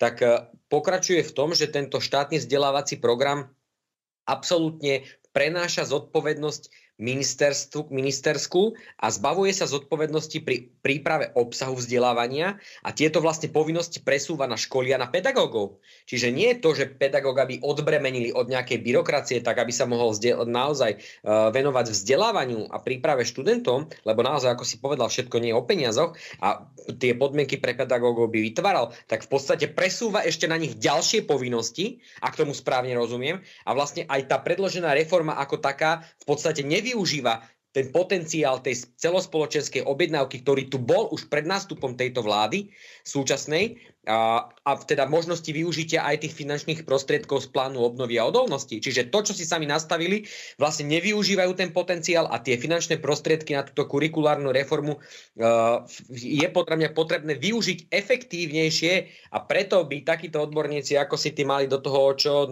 výraznejšie rozprávať, len teda ako si povedal, teda, ak mali takéto už niečo predpripravené, kde si sa ty nemohol ani zapojiť, len teda poslať formálne nejaké pripomienky a podobní odborníci tebe, tak potom je to absolútna katastrofa a ja sa vrátim len k tomu, že máme tu stále amatérizmus a predstierané vedomosti aj v podobe Grelinga, jednoducho predstierané vedomosti na každom rezorte, však samozrejme nemusím hovoriť o téme plagiátorstva, kto na akom rezorte kde sedela, čo kde odpísal a podobne. Takže nedalo mi to, aby som sa nevyjadril aj k tejto téme. No a preto hovorím, že zamerajte, poslucháči, aj ostatní pozornosť na stranu Život. Určite ja aj kolegov zo strany presvedčím, že toto všetko sa dá robiť úplne inak a veľmi dobre, len musí tam byť naozaj silná podpora tej strany, ktorú pán Horecký podľa mňa nemá, tak preto prevzal, a momentálne nemá už ani takú moc, takže preto prevzal všetko od Grelinga, ale naozaj kebyže máme 4 hodiny, tak by sa mohlo úplne do detailov rozprávať, pretože naozaj to všetko od začiatku bolo veľmi, veľmi, veľmi zle nadstavené a ako náhle by som tam videl, že je tam niečo dobré, tak ja by som to povedal pravdou. Ja zase musím povedať, že ja len nehovorím, ale tie pripomienky svoje som naozaj posielal ministrovi na súkromný mail, na verejný mail, posielal som im to dokola, len oni to nezmenia, pretože oni nemajú na tú zmenu. Pán minister Greling pochádza z tej takej, to je veľmi slávna súkromná škola, ale ona úplne inak akože funguje, má takéto liberálne, ja mám rád slovo liberálny, ale viete, v tom inom význame to liberálne prostredie je tam, takže dá sa toto aj pekne vyriešiť, aby boli spokojní aj tí liberálni, aj tí konzervatívni, podobne, len oni na to nemajú, preto to prevezmu a hovorím, že ak toto naozaj nadobudne platnosť, taký chaos obrovský vznikne ako pri Mikolajovej reforme, kedy z mesiaca na mesiac spravil reformu a my by sme museli písať xxx dokumentov, ako to patrí aj k práci učiteľa, dajme tomu, ale tie dokumenty nemajú systém. Mne tam chýba nejaký, ja som strašne na ten systémový, aby to bolo logické, aby to bolo jednoduché, aby to bolo zrozumiteľné. Pre mňa naozaj neviem, či je to, môže sa treba z Mirko vyjadriť, alebo aj Juraj sa môžete vyjadriť, ja už poviem poslednú vetu, že podľa mňa by tieto dokumenty, ktoré určujú obsah vyučovania, mali byť úplne jasné začínajúcemu študentovi pedagogiky, študentovi normálnemu, žiakovi aj rodičovi, nie iba učiteľovi skúsenému, ale aj tým skúseným nebude zrozumiteľný ten dokument. Absolútne s tebou súhlasím, predsa to sú základné dokumenty, o ktoré sa musí vedieť oprieť aj začínajúci pedagóg, ale aj pedagóg, ktorý má hlboké celoživotné skúsenosti. A na margo tejto reformy, Mikolajová reforma, čo si z toho pamätám, oprav ma Janko, ak sa mýlim, však Mikolaj tu zaviedol ten systém, na základe ktorého tu povznikali rôzne množstva súkromných vysokých škôl a kvalita išla dole. Na základe toho oprav ma v podstate ten príspevok, ktorý sa dáva na jedného žiaka. Normatív na žiaka. Normatív, presne, ďakujem pekne páni. A ja to len prirovnám k Zajacovej reforme, čo bol na ministerstve zdravotníctva. Odtedy ide zdravotníctvo podľa mňa v súvislosti so celým systémom dolu vodou a potom sa tu len musí dofinancovávať. Vláda slúbi peniaze, ktoré potom aj tak nevyplatí, takže... Ja poviem jednu strašnú vec, ako ten normatív. Ja som o tom rozmýšľal, nejaký lepší spôsob financovania v podstate sa veľmi ťažko vymyslí, ako dá sa, ale bolo by to také zubaté, ale keď už sme teda dali normatív podľa žiaka, žiaľ, musím to povedať, môže to aj nejakých kolegov pobúri, školstvom, myslím tých učiteľov, pedagógov, možno aj tých rodičov, žiakov samozrejme, treba mentorovať. Jednoducho tam treba dávať pravidlá, že keď sme jednoducho dali normatív, neznamená to, že teraz bude vznikať 1,5 škôl, každý druhý bude zavádzať školu. Neznamená to, že keď sme dali domáce vzdelávanie, ako možnosť, neznamená to, že teraz každý druhý žiak bude mať domáce vzdelávanie, nebude si to kontrolovať a bude si tam robiť, čo chce, ale založí si domácu školu, kto absolútne to chce. Jednoducho tam musí byť kontrola, ale vo všetkých oblastiach štátu, kým sa Slováci nenaučia tú demokraciu naozaj využívať tým demokratickým spôsobom, že jednoducho musí tam byť nejaká zodpovednosť, nie, že teraz my niečo dovolíme v tom školstve a zrazu to bude znamenať, že je dovolené takmer, že je dovolené úplne Sloboda sa viaže so zodpovednosťou. V tomto absolútne s tebou súhlasím, ale v súvislosti s tým normatívom, opravte ma páni, vy v tom máte určite väčšie skúsenosti než ja. Ten normatív je momentálne nastavený tak, že napríklad súkromné vysoké školy dostávajú rovnaký príspevok na žiaka na základe toho normatívu, aj keď napríklad vyberajú ešte poplatok za školné, ako súkromné, a dostanú ešte aj to isté za žiaka ako štátna škola? Je to tak. Tak to je ale katastrofálne nastavené toto, pretože to znevýhodňuje jednak štátne školy, potom tu vytvára niekomu bezrizikový biznis, lebo rozumiete ma, keď ide napríklad niekto podnikať do súkromného sektoru, musí strpieť, respektíve musí prejsť tým rizikom, že bude niekde stratový, však veď podnikatelia idú podnikať do rizika, oni dávajú častokrát svoj majetok a tu si niekto urobí súkromnú školu a má na základe normatívu príspevok zo štátu a plus ešte vyberie školné. Takže to sa mi zdá absolútne ako zvrátený systém, niečo podobné, ako to nastavil teraz Budaj v súvislosti s tým zálohovaním pliaž, ktorému sme sa venovali na začiatku relácie. No máme tu ešte jeden problém, dokonca, ktorý k nám prichádza z Bruselu a veľmi ma bude zaujímať, aký postoj k tomuto budete mať. Viete pravdepodobne, že mali sme v parlamente dvojkolové zamietnutie Istanbulského dohovoru. Teraz situácia sa vracia takým spôsobom, že zrejme Európsky parlament ten Európsky dohovor odsúhlasí, ratifikuje ho a cez článok 7 odsek 2 tak to príde k nám ako nariadenie Európskej únie. Ja mám z tohoto obavu. Teraz si vypočujeme dvoch europoslancov, pána Uhrika a pani Nicholsonovú. Uhrík v prestrelke s Nicholsonovou a ďalšími europoslancami k téme opätovnej snahy o pretlačenie Istanbulského dohovoru. Istanbulský dohovor obsahuje aj rodovú definíciu, čo eliminuje akejkoľvek debaty o tom, že sa jedná len o odsúdenie páchané na ženách. Národná rada Slovenskej republiky odmietla pristúpenie k Istanbulskému dohovoru obsahujúcemu gender ideológiu 25. februára 2020. Teraz chcete, aby Európska únia pristúpila k tomuto dohovoru ako celok a že vlastne takéto uznesenie národných parlamentov slovenskej vlády neznamená nič. Že to tu nikoho nezaujíma. Viete, každý normálny človek samozrejme je proti násiliu na ženách, ale samozrejme každý normálny človek takisto odmieta prepašovávanie gender ideológie, aká je v tomto dokumente. My sme vstupovali do Európskej únie na to, aby sme mohli slobodne obchodovať a slobodne cestovať. Nie na to, aby nám Brusel alebo Štrásburg určoval, že neexistuje mama alebo otec, ale existuje rodič jedna alebo dva a že to isté dieťa môžu porodiť oficiálne dve ženy alebo dokonca dvaja chlapi. Veď ja sa tým niekedy cítim ako bláznici. A predsa máme ešte stále krajiny, ktoré sa boja definície rodu a rodovo podmieneného násilia. Dokonca tu máme europoslancov zo Slovenska, ktorí strašia gender ideológiou. V krajinách, ktoré odmietli Istanbulský dohovor, zastal čas. Proti takémuto spiatočníctvu sa Európska únia musí postaviť. Počúvate Slobodný vysielač. Rádio, ktoré vás spája. Čiže celá pointa spočíva v tom, že napriek tomu, že slovenský parlament hoci na dvakrát tak to odsúhlasil, pani prezidentka prvýkrát mala problém to zaslať na patričné miesta a podpísať, druhýkrát to už podpísala.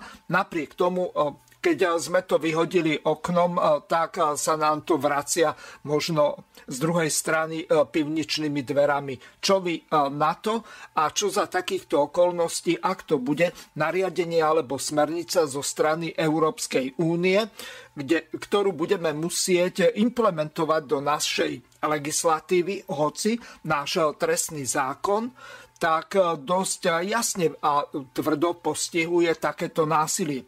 Iná vec je, ako benevolentne sa k tomuto stávajú súdy a samozrejme polícia, pretože spravidla nedoriešia nič a pokiaľ by mali toho násilníka vyviesť alebo niekde umiestniť mimo tej rodiny, kde pácha to násilie. A ešte tu je úplne iný problém. Nie je páchané len násilie na ženách, ale násilie žien na mužoch. Tým nemyslím len tých, ktorí sú pod papučou a že to je, povedzme, fyzické násilie. Ženy častokrát na mužoch páchajú aj psychické násilie a dokáže toho muža zničiť tak, že buď si nájde milenku, alebo sa stane z neho alkoholik.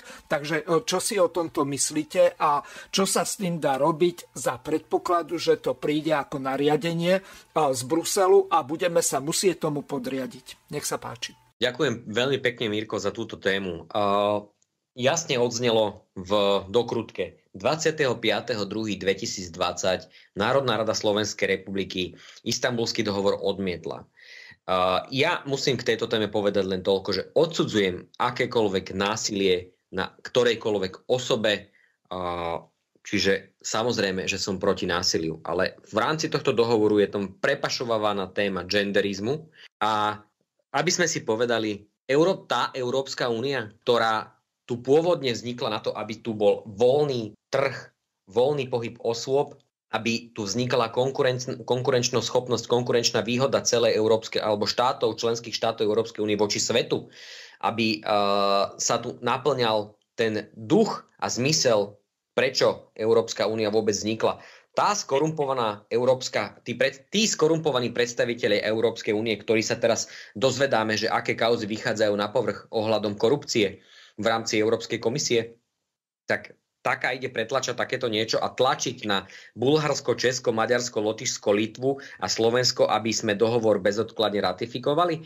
Jednoducho Európska únia v súčasnej podobe alebo Európska komisia ako keby ani nie ako inštitúcia, ale skôr tí lídri, ktorí sú tam a tí predstavitelia Európskej únie, Európskej komisie, napríklad Uršula a podobní, ako keby absolútne sa spreneverili tej myšlienke Európskej únie, ktorá na začiatku vznikla kvôli úplne niečomu inému, kvôli ekonomike, podnikaniu, voľnému trhu osôb, aby sa zjednodušili procesy, aby sa zomkla Európa, aby bola konkurencieschopnejšia, aby sa v súvislosti... aby sa odstránili v prvom rade colné bariéry, ktoré bariéry, ďakujem. To je najdôležitejšie. To je najdôležitejšie, ale venovať sa takémuto niečomu, veď toto musíme nechať na národné štáty. Takéto niečo musí mať v kompetencii národný štát a takéto veci, tu podsúvanie genderizmu, ale pričom Národná rada už takéto niečo odmietla dvakrát.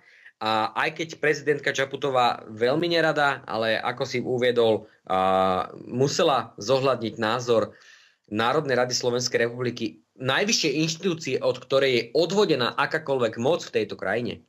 Takže ja odsudzujem násilie na ktorejkoľvek osobe, či mužovi, žene, ale podsúvanie prostredníctvom Istanbulského dohovoru tejto témy do národných parlamentov ja odsudzujem. Národná rada už o tom raz rozhodla. Ja si myslím, že o tom môže rozhodnúť aj tretíkrát, ak tu takéto niečo bude podsúvané.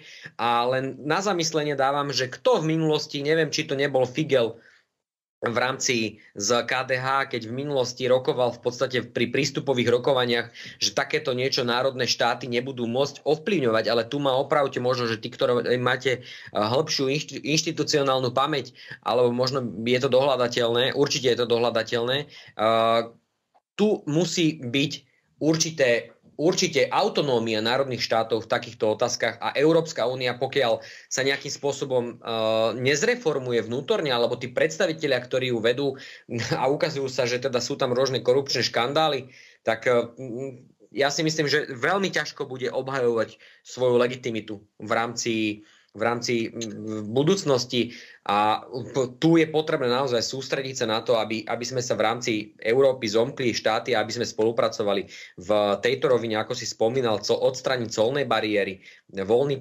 pohyb trhu, osôb, práce a tak ďalej, ale takéto ideologické nejaké podsúvania, ja si myslím, že táto politická korektnosť sama pripravuje Európsku úniu o nejakú akcieschopnosť, o to, aby si zachovala to národné tradičné, aby zostali zachované jednotlivé tie jednotlivosti tých národných štátov, lebo vlastne bohatstvo Európy tkvie v jednotlivých regiónoch. A takéto niečo, keď sa to bude ochudobňovať, tak sama Európska únia sa bude vykoreňovať. A ľudia budú následne, to bude viesť k nejakej manipulácii, k tomu, že ľudia budú vykorenení, nebudú mať kritické myslenie a sama Európska únia sa ochudobní o to bohatstvo, ktoré tkvie v týchto jednotlivostiach, v týchto regiónoch, v týchto národných štátoch. Takže ja som za Európsku úniu určite, ale s tým, že Európska únia, ktorá zachová kompetencie národných štátov. Výborne. Nahrnulo sa nám dosť veľa otázok. V podstate poslucháč Rudo ich napísal viacej, takže zrejme počúva toto rádio a v závere ďakuje za odpovede našim hosťom a moderátorovi tejto relácie. Prečítam otázku. Plánuje strana Život kandidovať samostatne alebo aspoň rokuje s konzervatívcami, ako je napríklad Republika, Slovenská národná strana, Národná koalícia? Dúfam, že neuvažuje o rokovaní z KDH. Takže ako to vyzerá? A teraz mám tu ešte pripravenú jednu takú celkom zaujímavú ukážku, ktorá ma tak rozčúlila, že som si to vystrihol. Je to z teatrojky, kde perlil opäť Andrej Danko, kde povedal nasledovné. Nové tváre, pýtal som sa prípadne aj na nové témy. Samozrejme, máme komplet nové predsedníctvo, máme nových 100 starostov, takže tí všetci budú na kandidátnej listine. My nie sme strana hercov alebo nagelovaných chlapcov, my sme strana regionov a máme 4 silných primátorov, Spišská Nová Ves, Holič. Máme ďalších starostov, ktorí si obhájili alebo získali svoje miesta, takže my sme strana z regionov a prinesieme určite nové tváre pre jednotlivé oblasti. No, tam som skôr myslel na to, či poskytnete miesta na kandidátke aj prípadne iným subjektom. Tak to napríklad urobilo Oľano a oplatilo sa im to. Majú tam stranu Nová, majú tam stranu Zmena z dola, majú tam Kresťanskú úniu. O vašich integračných snahách sme tiež všeličo počuli a skôr ako do národného košiara, tam ako keby ste siahali zatiaľ do takého sociálneho alebo socialistického košiara. Tak ja som počul pred chvíľou pána Blanára, ja verím, že si Smer uvedomí, že tá ich súťaž a zlý vzťah Roberta Fica s Petrom Pellegrinim ubližuje slovenskej opozičnej politike, pretože ja som presvedčený, že ak by Peter Pellegrini chcel svoju šancu chytiť za Česi, tak už teraz by tu bol silný blok, ktorý by bojoval nie o účasť vo voľbách a získanie hlasov, ale o ústavnú väčšinu. Ja som aj Ficovi, aj Pellegrinimu povedal, že myslím si, že už teraz by mala byť tieňová vláda, ktorá by pripravovala zákony na zmenu spoločnosti. Mňa mrzí ich vzťah, robí všetko preto a presvedčam ich z tej pozície mimo parlamentnej strany. Ak to Pellegrini odmietne a aj Fico chce ísť sám, ja to rešpektujem. Komunikujeme aj s menšími politickými stranami. Ja som im ponúkol miesto na kandidátnej listine od 10 do 15 pre predsedov týchto menších politických strán. Komunikoval som už s pánom Radačovským, komunikoval som s Národnou koalíciou, komunikoval som aj s pánom Tarabom, takže tie rokovania prebiehajú a uvidíme, ako dopadnú. A keď neprekonajú ani Fico, ani Pellegrini, ani títo iní tak Slovenská národná strana pôjde bojovať o svoje miesto a ja som plný sily po týchto 3 rokov, kedy nás naozaj deptali, kedy nám prišívali veci, kedy to nebolo ľahké v opozícii ostať v politike, ale vidíte asi, že mám opäť chuť a energiu bojovať. A som pripravený naozaj opäť slúžiť a pracovať pre ľudí. No, čo sa týka pána Radačovského, rozumiem, ten má v podstate také nastavenie konzervatívne, ako máte vy, čo sa týka pána Tarabu Detto, tam nie je pochybnosť, ale ja som niečo započul o socialistoch, Eduarda Chmelára, počul som dokonca o komunistickej strane Slovenska, kde je pán Hrdlička. Ja som vždy povedal, že či sa to niekomu páči alebo nie, žijeme z podstaty komunizmu. Boli tu vybudované cesty, diaľnice, školy, kultúrne domy. Ja si myslím, že majú oveľa silnejší sociálny pilier ako Hlas aj Smer, ale na druhej strane chcem zdôrazniť, že my sa s tými stranami nezlučujeme, tie dohody nie sú podpísané a jediná ponuka od nás je pre tieto strany, aby rozmýšľali, či chcú mať svojho predsedu na kandidátnej listine SNS a ak to akceptujú, budeme sa samozrejme ešte predtým baviť o tom, ktoré témy sú prienikové a ktoré sú rizikové, pretože áno, aj zaznieva hlas v našom predsedníctve, že niektoré strany by sme nemali oslovovať, ale ja som sa snažil aspoň stretnúť s tými predsedami, ktorí sa nepohádajú vo výťahu, lebo ako poznáme napríklad Pištu Harabina, vojde do výťahu, poháda sa sám. No, takže s ním ste nerokovali? Nie. OK, a s kým ste teda rokovali? To som vám ich menoval. Pán Maračovský má stranu Patriot? Ja ešte raz vysvetlím podstatu. Nie je teraz podstatné, kto s kým ako rokuje. Pre mňa je dôležité, aby vznikol silný opozičný blok, ako je Právo a spravodlivosť alebo Fides v Maďarsku. Počúvate Slobodný vysielač. Rádio, ktoré vás spája. Takže toľko. Vzhľadom k tomu, že Janko Papuga bude musieť odísť, tak dovolím mu rozlúčiť sa s našimi poslucháčmi. Janko, veľmi pekne ďakujem ti za účasť v tejto relácii a rád ťa pozvem takisto aj s Jurajom aj na budúce. Ja veľmi pekne ďakujem, ako povedal Juraj Moravčík, som dostupný na internete, pracujem tam, komunikujeme spolu aj so stranou, aj s rôznymi ľuďmi a teda ak chcete dobré školstvo, tak zamerajte pozornosť na stranu Život. Ďakujem a teším sa na budúce. Ďakujeme Jankovi Papugovi, vedúcemu pracovnej skupiny pre školstvo v rámci Národnej strany Život. Janko, ďakujem, že si sa dnes zúčastnil na vysielaní politických rozhovorov v relácii Slobodného vysielača. A ďakujem za možnosť aj Miroslavovi Hazuchovi. Mirko, ďakujeme. Samozrejme, bolo mi cťou a budem veľmi rád, ak Janko Papuga bude hosťom tejto relácii aj na budúce, keď to uznáš ty, Juraj, za potrebné.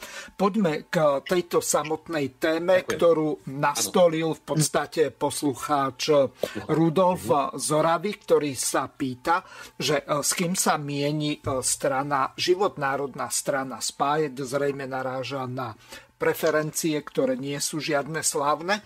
No lenže vrátime sa k tomu meritu veci, čo ma tak poriadne naštvalo. Čiže Andrej Danko povedal takúto nehoráznosť, že on dá výlučne predsedom politických strán, tých 5, ktoré tam boli spomenuté, kandidovať od 11. po 15. miesto.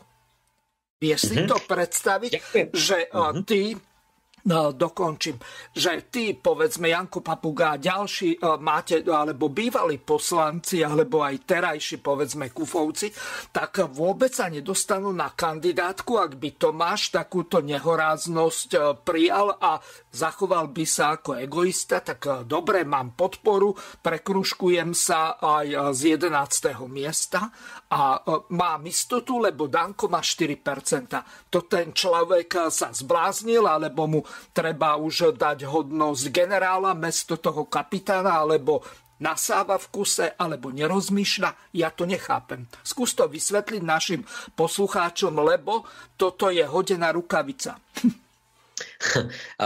Mirko, ďakujem za otázku a v prvom rade ďakujem Rudolfovi Zoravi za jeho otázku v súvislosti s KDH. No, ja môžem ubezpečiť Rudolfa aj všetkých poslucháčov, že Život, národná strana, ktorá je konzervatívne a kresťansky ladená strana so sociálnym rozmerom alebo zmyslom pre sociálnu spravodlivosť a medzigeneračnú solidaritu, určite nerokuje a neprebiehajú už absolútne žiadne rokovania s kresťansko-demokratickým hnutím Majerského, ktorý sa tu v minulosti pred poslednými parlamentnými voľbami, ešte keď hnutie KDH viedol Alojz Hlina, sa tu spájal s rôznymi progresívnymi liberálmi.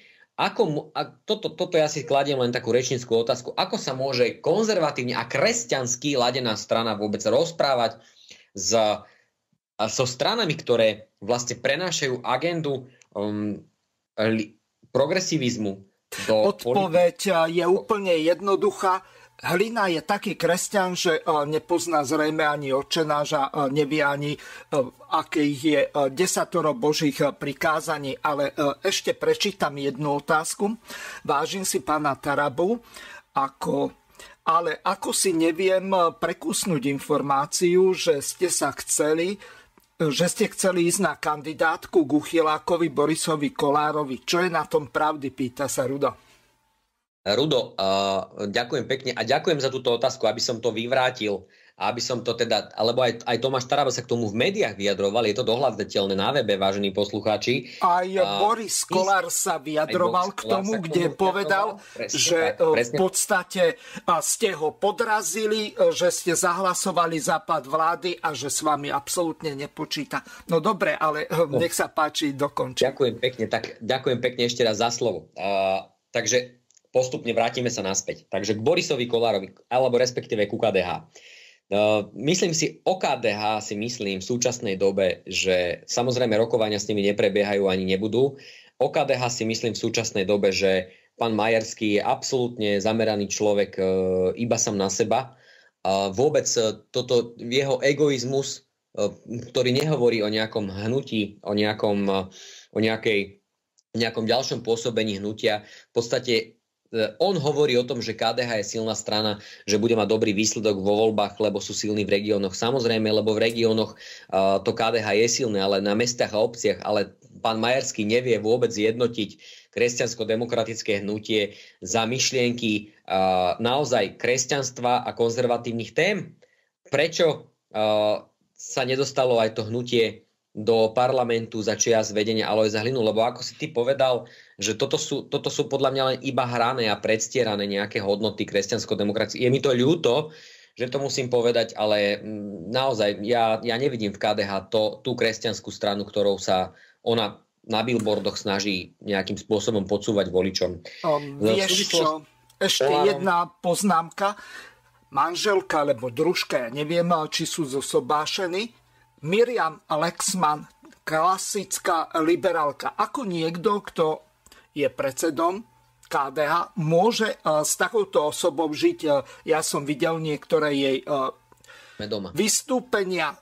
To je človek, ktorý je nekompatibilný s kresťanstvom, aspoň podľa môjho vzdelania a skúsenosti. Každý má triezvy úsudok, každý má kritické myslenie, nech sa páči, nech si každý urobí názor sám. Ďakujem ti, že si toto spomenul a sme doma, presne tak. Toto je iba podľa mňa predstieraný konzervativizmus a predstierané kresťanstvo a keď príde isté k istému, tak samozrejme zradia. Tak ako napríklad pani Záborská v rámci Olano, v rámci Kresťanskej únie, takisto zradila to, čo rozprávala predtým.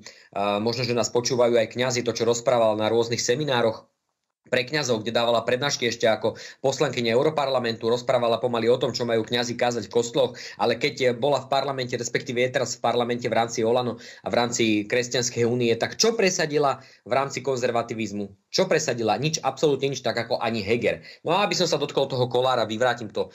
My absolútne v súvislosti s 8 rodinami sme sa nikomu nevnúcovali, ani žiadne ponuky sme nedávali. Pán Kollár to sám vysvetlil, Boris Kollár. Samozrejme, že sme hlasovali za pád vlády a žiadne ponuky sme Kollárovi my ako Život národná strana nedávali. Pánovi Kollárovi by to iba pomohlo, keby mal v podstate na svojej strane takto uvažujúcich ľudí ako si je Tomáš Taraba, Kufovci, ale hovorím, v našej strane my konzervativizmus a kresťanské hodnoty nepredstierame. Ani hodnoty rodiny nepredstierame. Takže dúfam, že som dostatočne odpovedal aj túto otázku. Dobre, prišla ďalšia ťažká otázka. Prečo odišli? Ešte sme nezodpovedali, Mirko, tú otázku prvú. K tomu sa dostaneme, ale prečítam túto, ja na to nezabudnem, lebo Danko, to je samostatná kapitola. Prečo odišli zo strany Život národná strana Jan Podmanický a Tomáš Janco, pýta sa Rudo. Rudo, treba sa opýtať Tomáša Janca a Jana Podmanického. Nech sa páči, majú aj verejne dostupné profily. Ja nebudem hovoriť za nich, nie som ich hovorca. Asi by mali, myslím si, že oni sa aj niekde vyjadrili, takže nech sa páči, pozrite si ich vyjadrenia. My nikoho nenutíme, aby vstúpil do našej strany, alebo stal sa členom a takisto nikoho nenutíme, aby neodišiel. Takže pokiaľ bolo to ich slobodné rozhodnutie, treba sa opýtať ich a ja nie som hovorca ani Tomáša Janca a ani Jana Podmanického. Napriek tomu, že s Janom Podmanickým som dlhé roky spolupracoval ešte na sociálnom výbore v parlamente a máme tiež blízky vzťah ako priatelia, ale napriek tomu si na tomto fóre nedovolím formulovať zaňho jeho nejaké vyhlásenie. Prečo ho to viedlo? Tak asi sa chcel vrátiť do klubu strany Smer, sociálna demokracia. Nemôžem za ňo hovoriť. Nech sa páči, Rudo, oslovte Jana Podmanického, oslovte Tomáša Janca. Ďalšia otázka od poslucháča Miroslava prišla. Žijem 30 rokov v Amerike, socializmus bol lepší systém, bol najlepší systém sveta. Treba sa vrátiť so všetkým pred rok 89. Čo si o tom myslíš? Ďakujem pekne za otázku. Akýkoľvek režim, ktorý potláča individualitu človeka a uzatvára ho do samoty vlastného srdca, je zlý. V súvislosti s tým, ako boli v minulosti niektoré veci nastavené a že koleso sa už vymyslelo a netreba ho vymýšľať znova a robiť tu rôzne sociálne experimenty, tak v tomto je potrebné, tak ako napríklad pri systéme duálneho vzdelávania. Veď toto systém odborného školstva tu dlhé roky fungoval a pod rúškou nejakých červených očí ideologických po zmene režimu sme si svoje odborné školstvo iba zrušili, znehodnotili, zlikvidovali a potom sa tu tento systém odborného školstva a učňovského školstva, ktorý tu veľmi dobre fungoval, sa tu potom musel vymýšľať na novo a vlastne nevymyslelo sa nič nové. Systém duálneho vzdelávania je v podstate systém učňovského školstva, keďže sme mali dneska tú tému školstva, takže asi na tomto by som si dovolil vám odpovedať, na tom školstve. Mám tu pripravenú jednu celkom dobrú takú video, neviem, či to nazvať vyjadrenie alebo stanovisko Arpáda Šerkézyho, nie Šoltésa, aby ste si ho neplietli. V podstate on je členom Národnej koalície a reagoval na Danka asi v tomto slova zmysle. Potom sa vyjadriš ty, aký je názor strany Život národná strana k tomu spájaniu, ktoré inicioval Danko. Malo by byť stretnutie s týmito pozvanými stranami koncom februára, tuším, že 28. Takže Arpád Šerkézy, dúfam, že som maďarsky prečítal správne jeho priezvisko, ak nie, tak sa ospravedlňujem. Denne dostávam ja, moji kolegovia z Národnej koalície a najmä náš pán predseda množstvo podnetov od občanov, aby sme sa spojili s ostatnými opozičnými subjektmi. Sme už dosť unavení z individuálneho vysvetľovania problematiky, že zvonku to vyzerá oveľa jednoduchšie, než to v skutočnosti je. Obzvlášť iritujúca je otázka, nerozmýšľali ste nad tým, že by ste sa s niekým spojili? No prirodzene, že sme rozmýšľali nad tým, že by sme sa s niekým spojili. Za uplynulé obdobie sme absolvovali bezpočet rôznych rokovaní, stretnutí. Dokonca náš pán predseda ponúkol jednotlivým lídrom politických strán tzv. Rotujúce predsedníctvo. Bezúspešne. V minulosti som venoval jedno svoje video tejto problematike.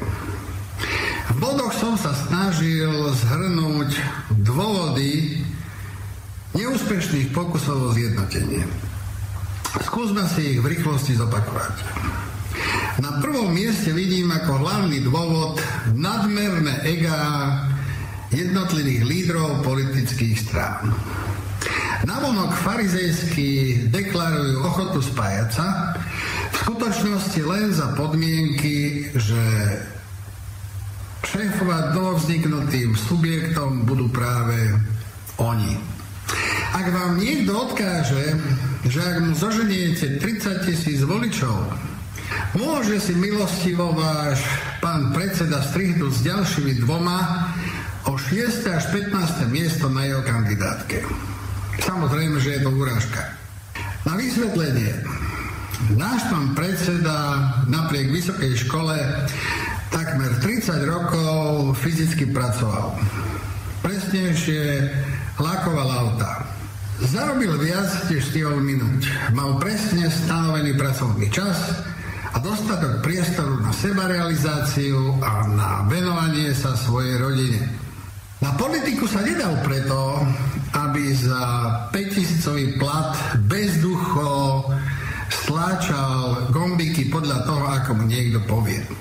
Na druhom mieste vidím ako prekážku spájania sa predvolebné dohovory jednotlivých subjektov o povolebnej spolupráci.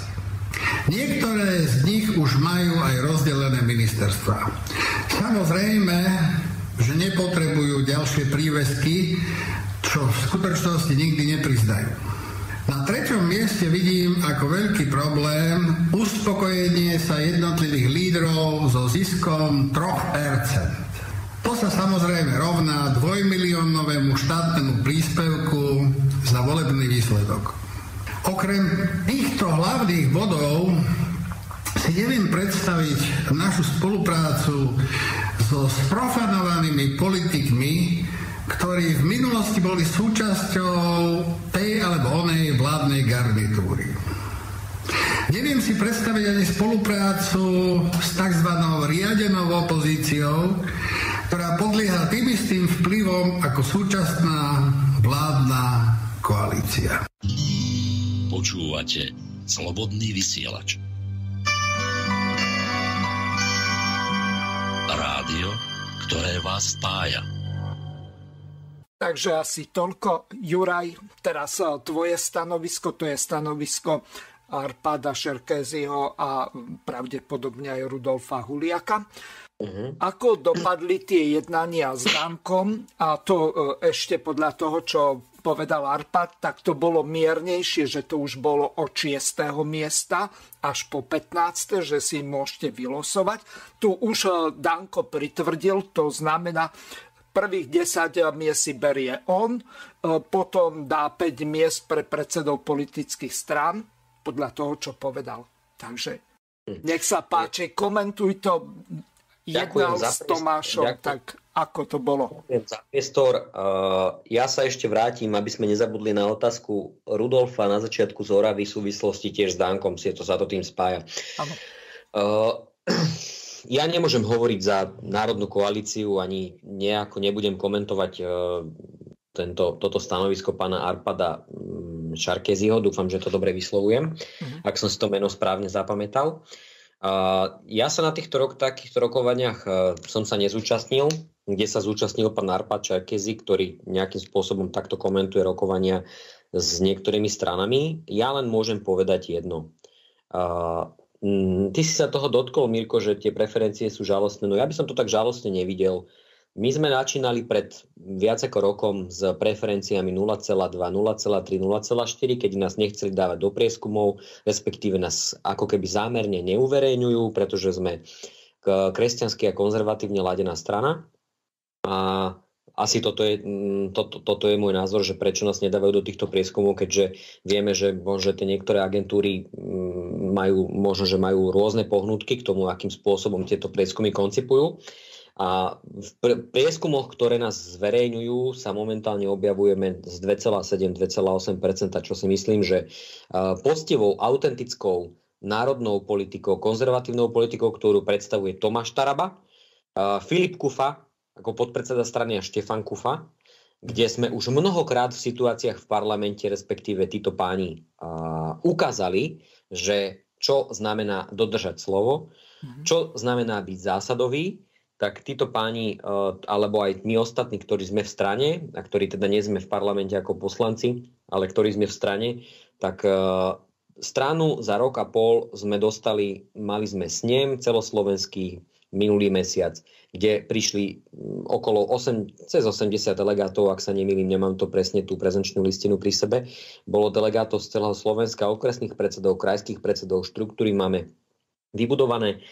Z 0,4%, keď poviem ten prvý taký nejaký relevantný prieskum, ktorý pred rokom a pol vyšiel, máme momentálne teda 2,7 až 2,8% v prieskumných agentúrach, ktoré teda si dovolia nás zverejniť, keďže sme kresťanský a konzervatívne a národne orientovaná strana.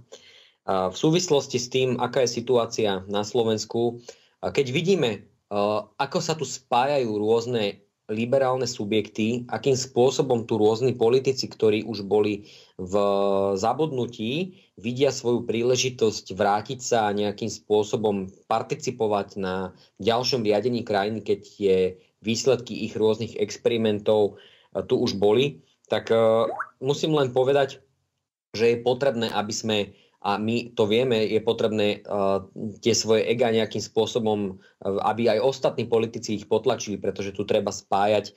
A máme to aj na našej web stránke zverejnené, na strana Život, národná strana. My sme za autentickú národnú politiku, sme za to, aby sa tu národné sily spájali, tak ako sa národná strana Život vlastne vznikla z Vladachova na Doma Dobre, a takto koncipované strany, ktoré tu boli národne orientované priamoj demokracie. Čiže národné strany treba spájať a treba vytvoriť nejaký silný národný, konzervatívny a kresťanský blok. Ja neviem, že či sú nejaké oficiálne rokovania, ktoré prebiehajú. Ak sú, tak je to len dobre, pretože národné strany treba spájať. No, s týmto konštatovaním sa zrejme budeme musieť rozlúčiť. Čas dnešnej relácie sa naplnil. Veľmi pekne ďakujem Jankovi Papugovi, s ktorým sme sa už rozlúčili, a takisto aj tebe, Juraj. Bude mi cťou, ak v ďalšej relácii už bude môcť prísť aj Tomáš Taraba, alebo po prípade Kufovci.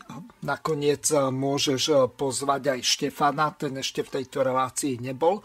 Tak budem veľmi rád, ak sa podarí to zorganizovať aj takýmto spôsobom. Budeme tiež veľmi radi. Ďakujeme veľmi pekne za priestor, Mirko. Vážim si všetkých poslucháčskych otázok, ktoré prišli. Pozdravujem všetkých poslucháčov Slobodného vysielača. Ďakujem Miroslavovi Hazuchovi. A určite, ak to povinnosti pracovné dovolia Tomášovi Tarabovi, predsedovi Národnej strany Život, aj ostatným kolegom zo strany Filipovi alebo Štefanovi, veľmi radi príjmu pozvanie a zúčastnia sa na našej relácii Politické rozhovory. Takže ešte raz ďakujem za účasť v relácii.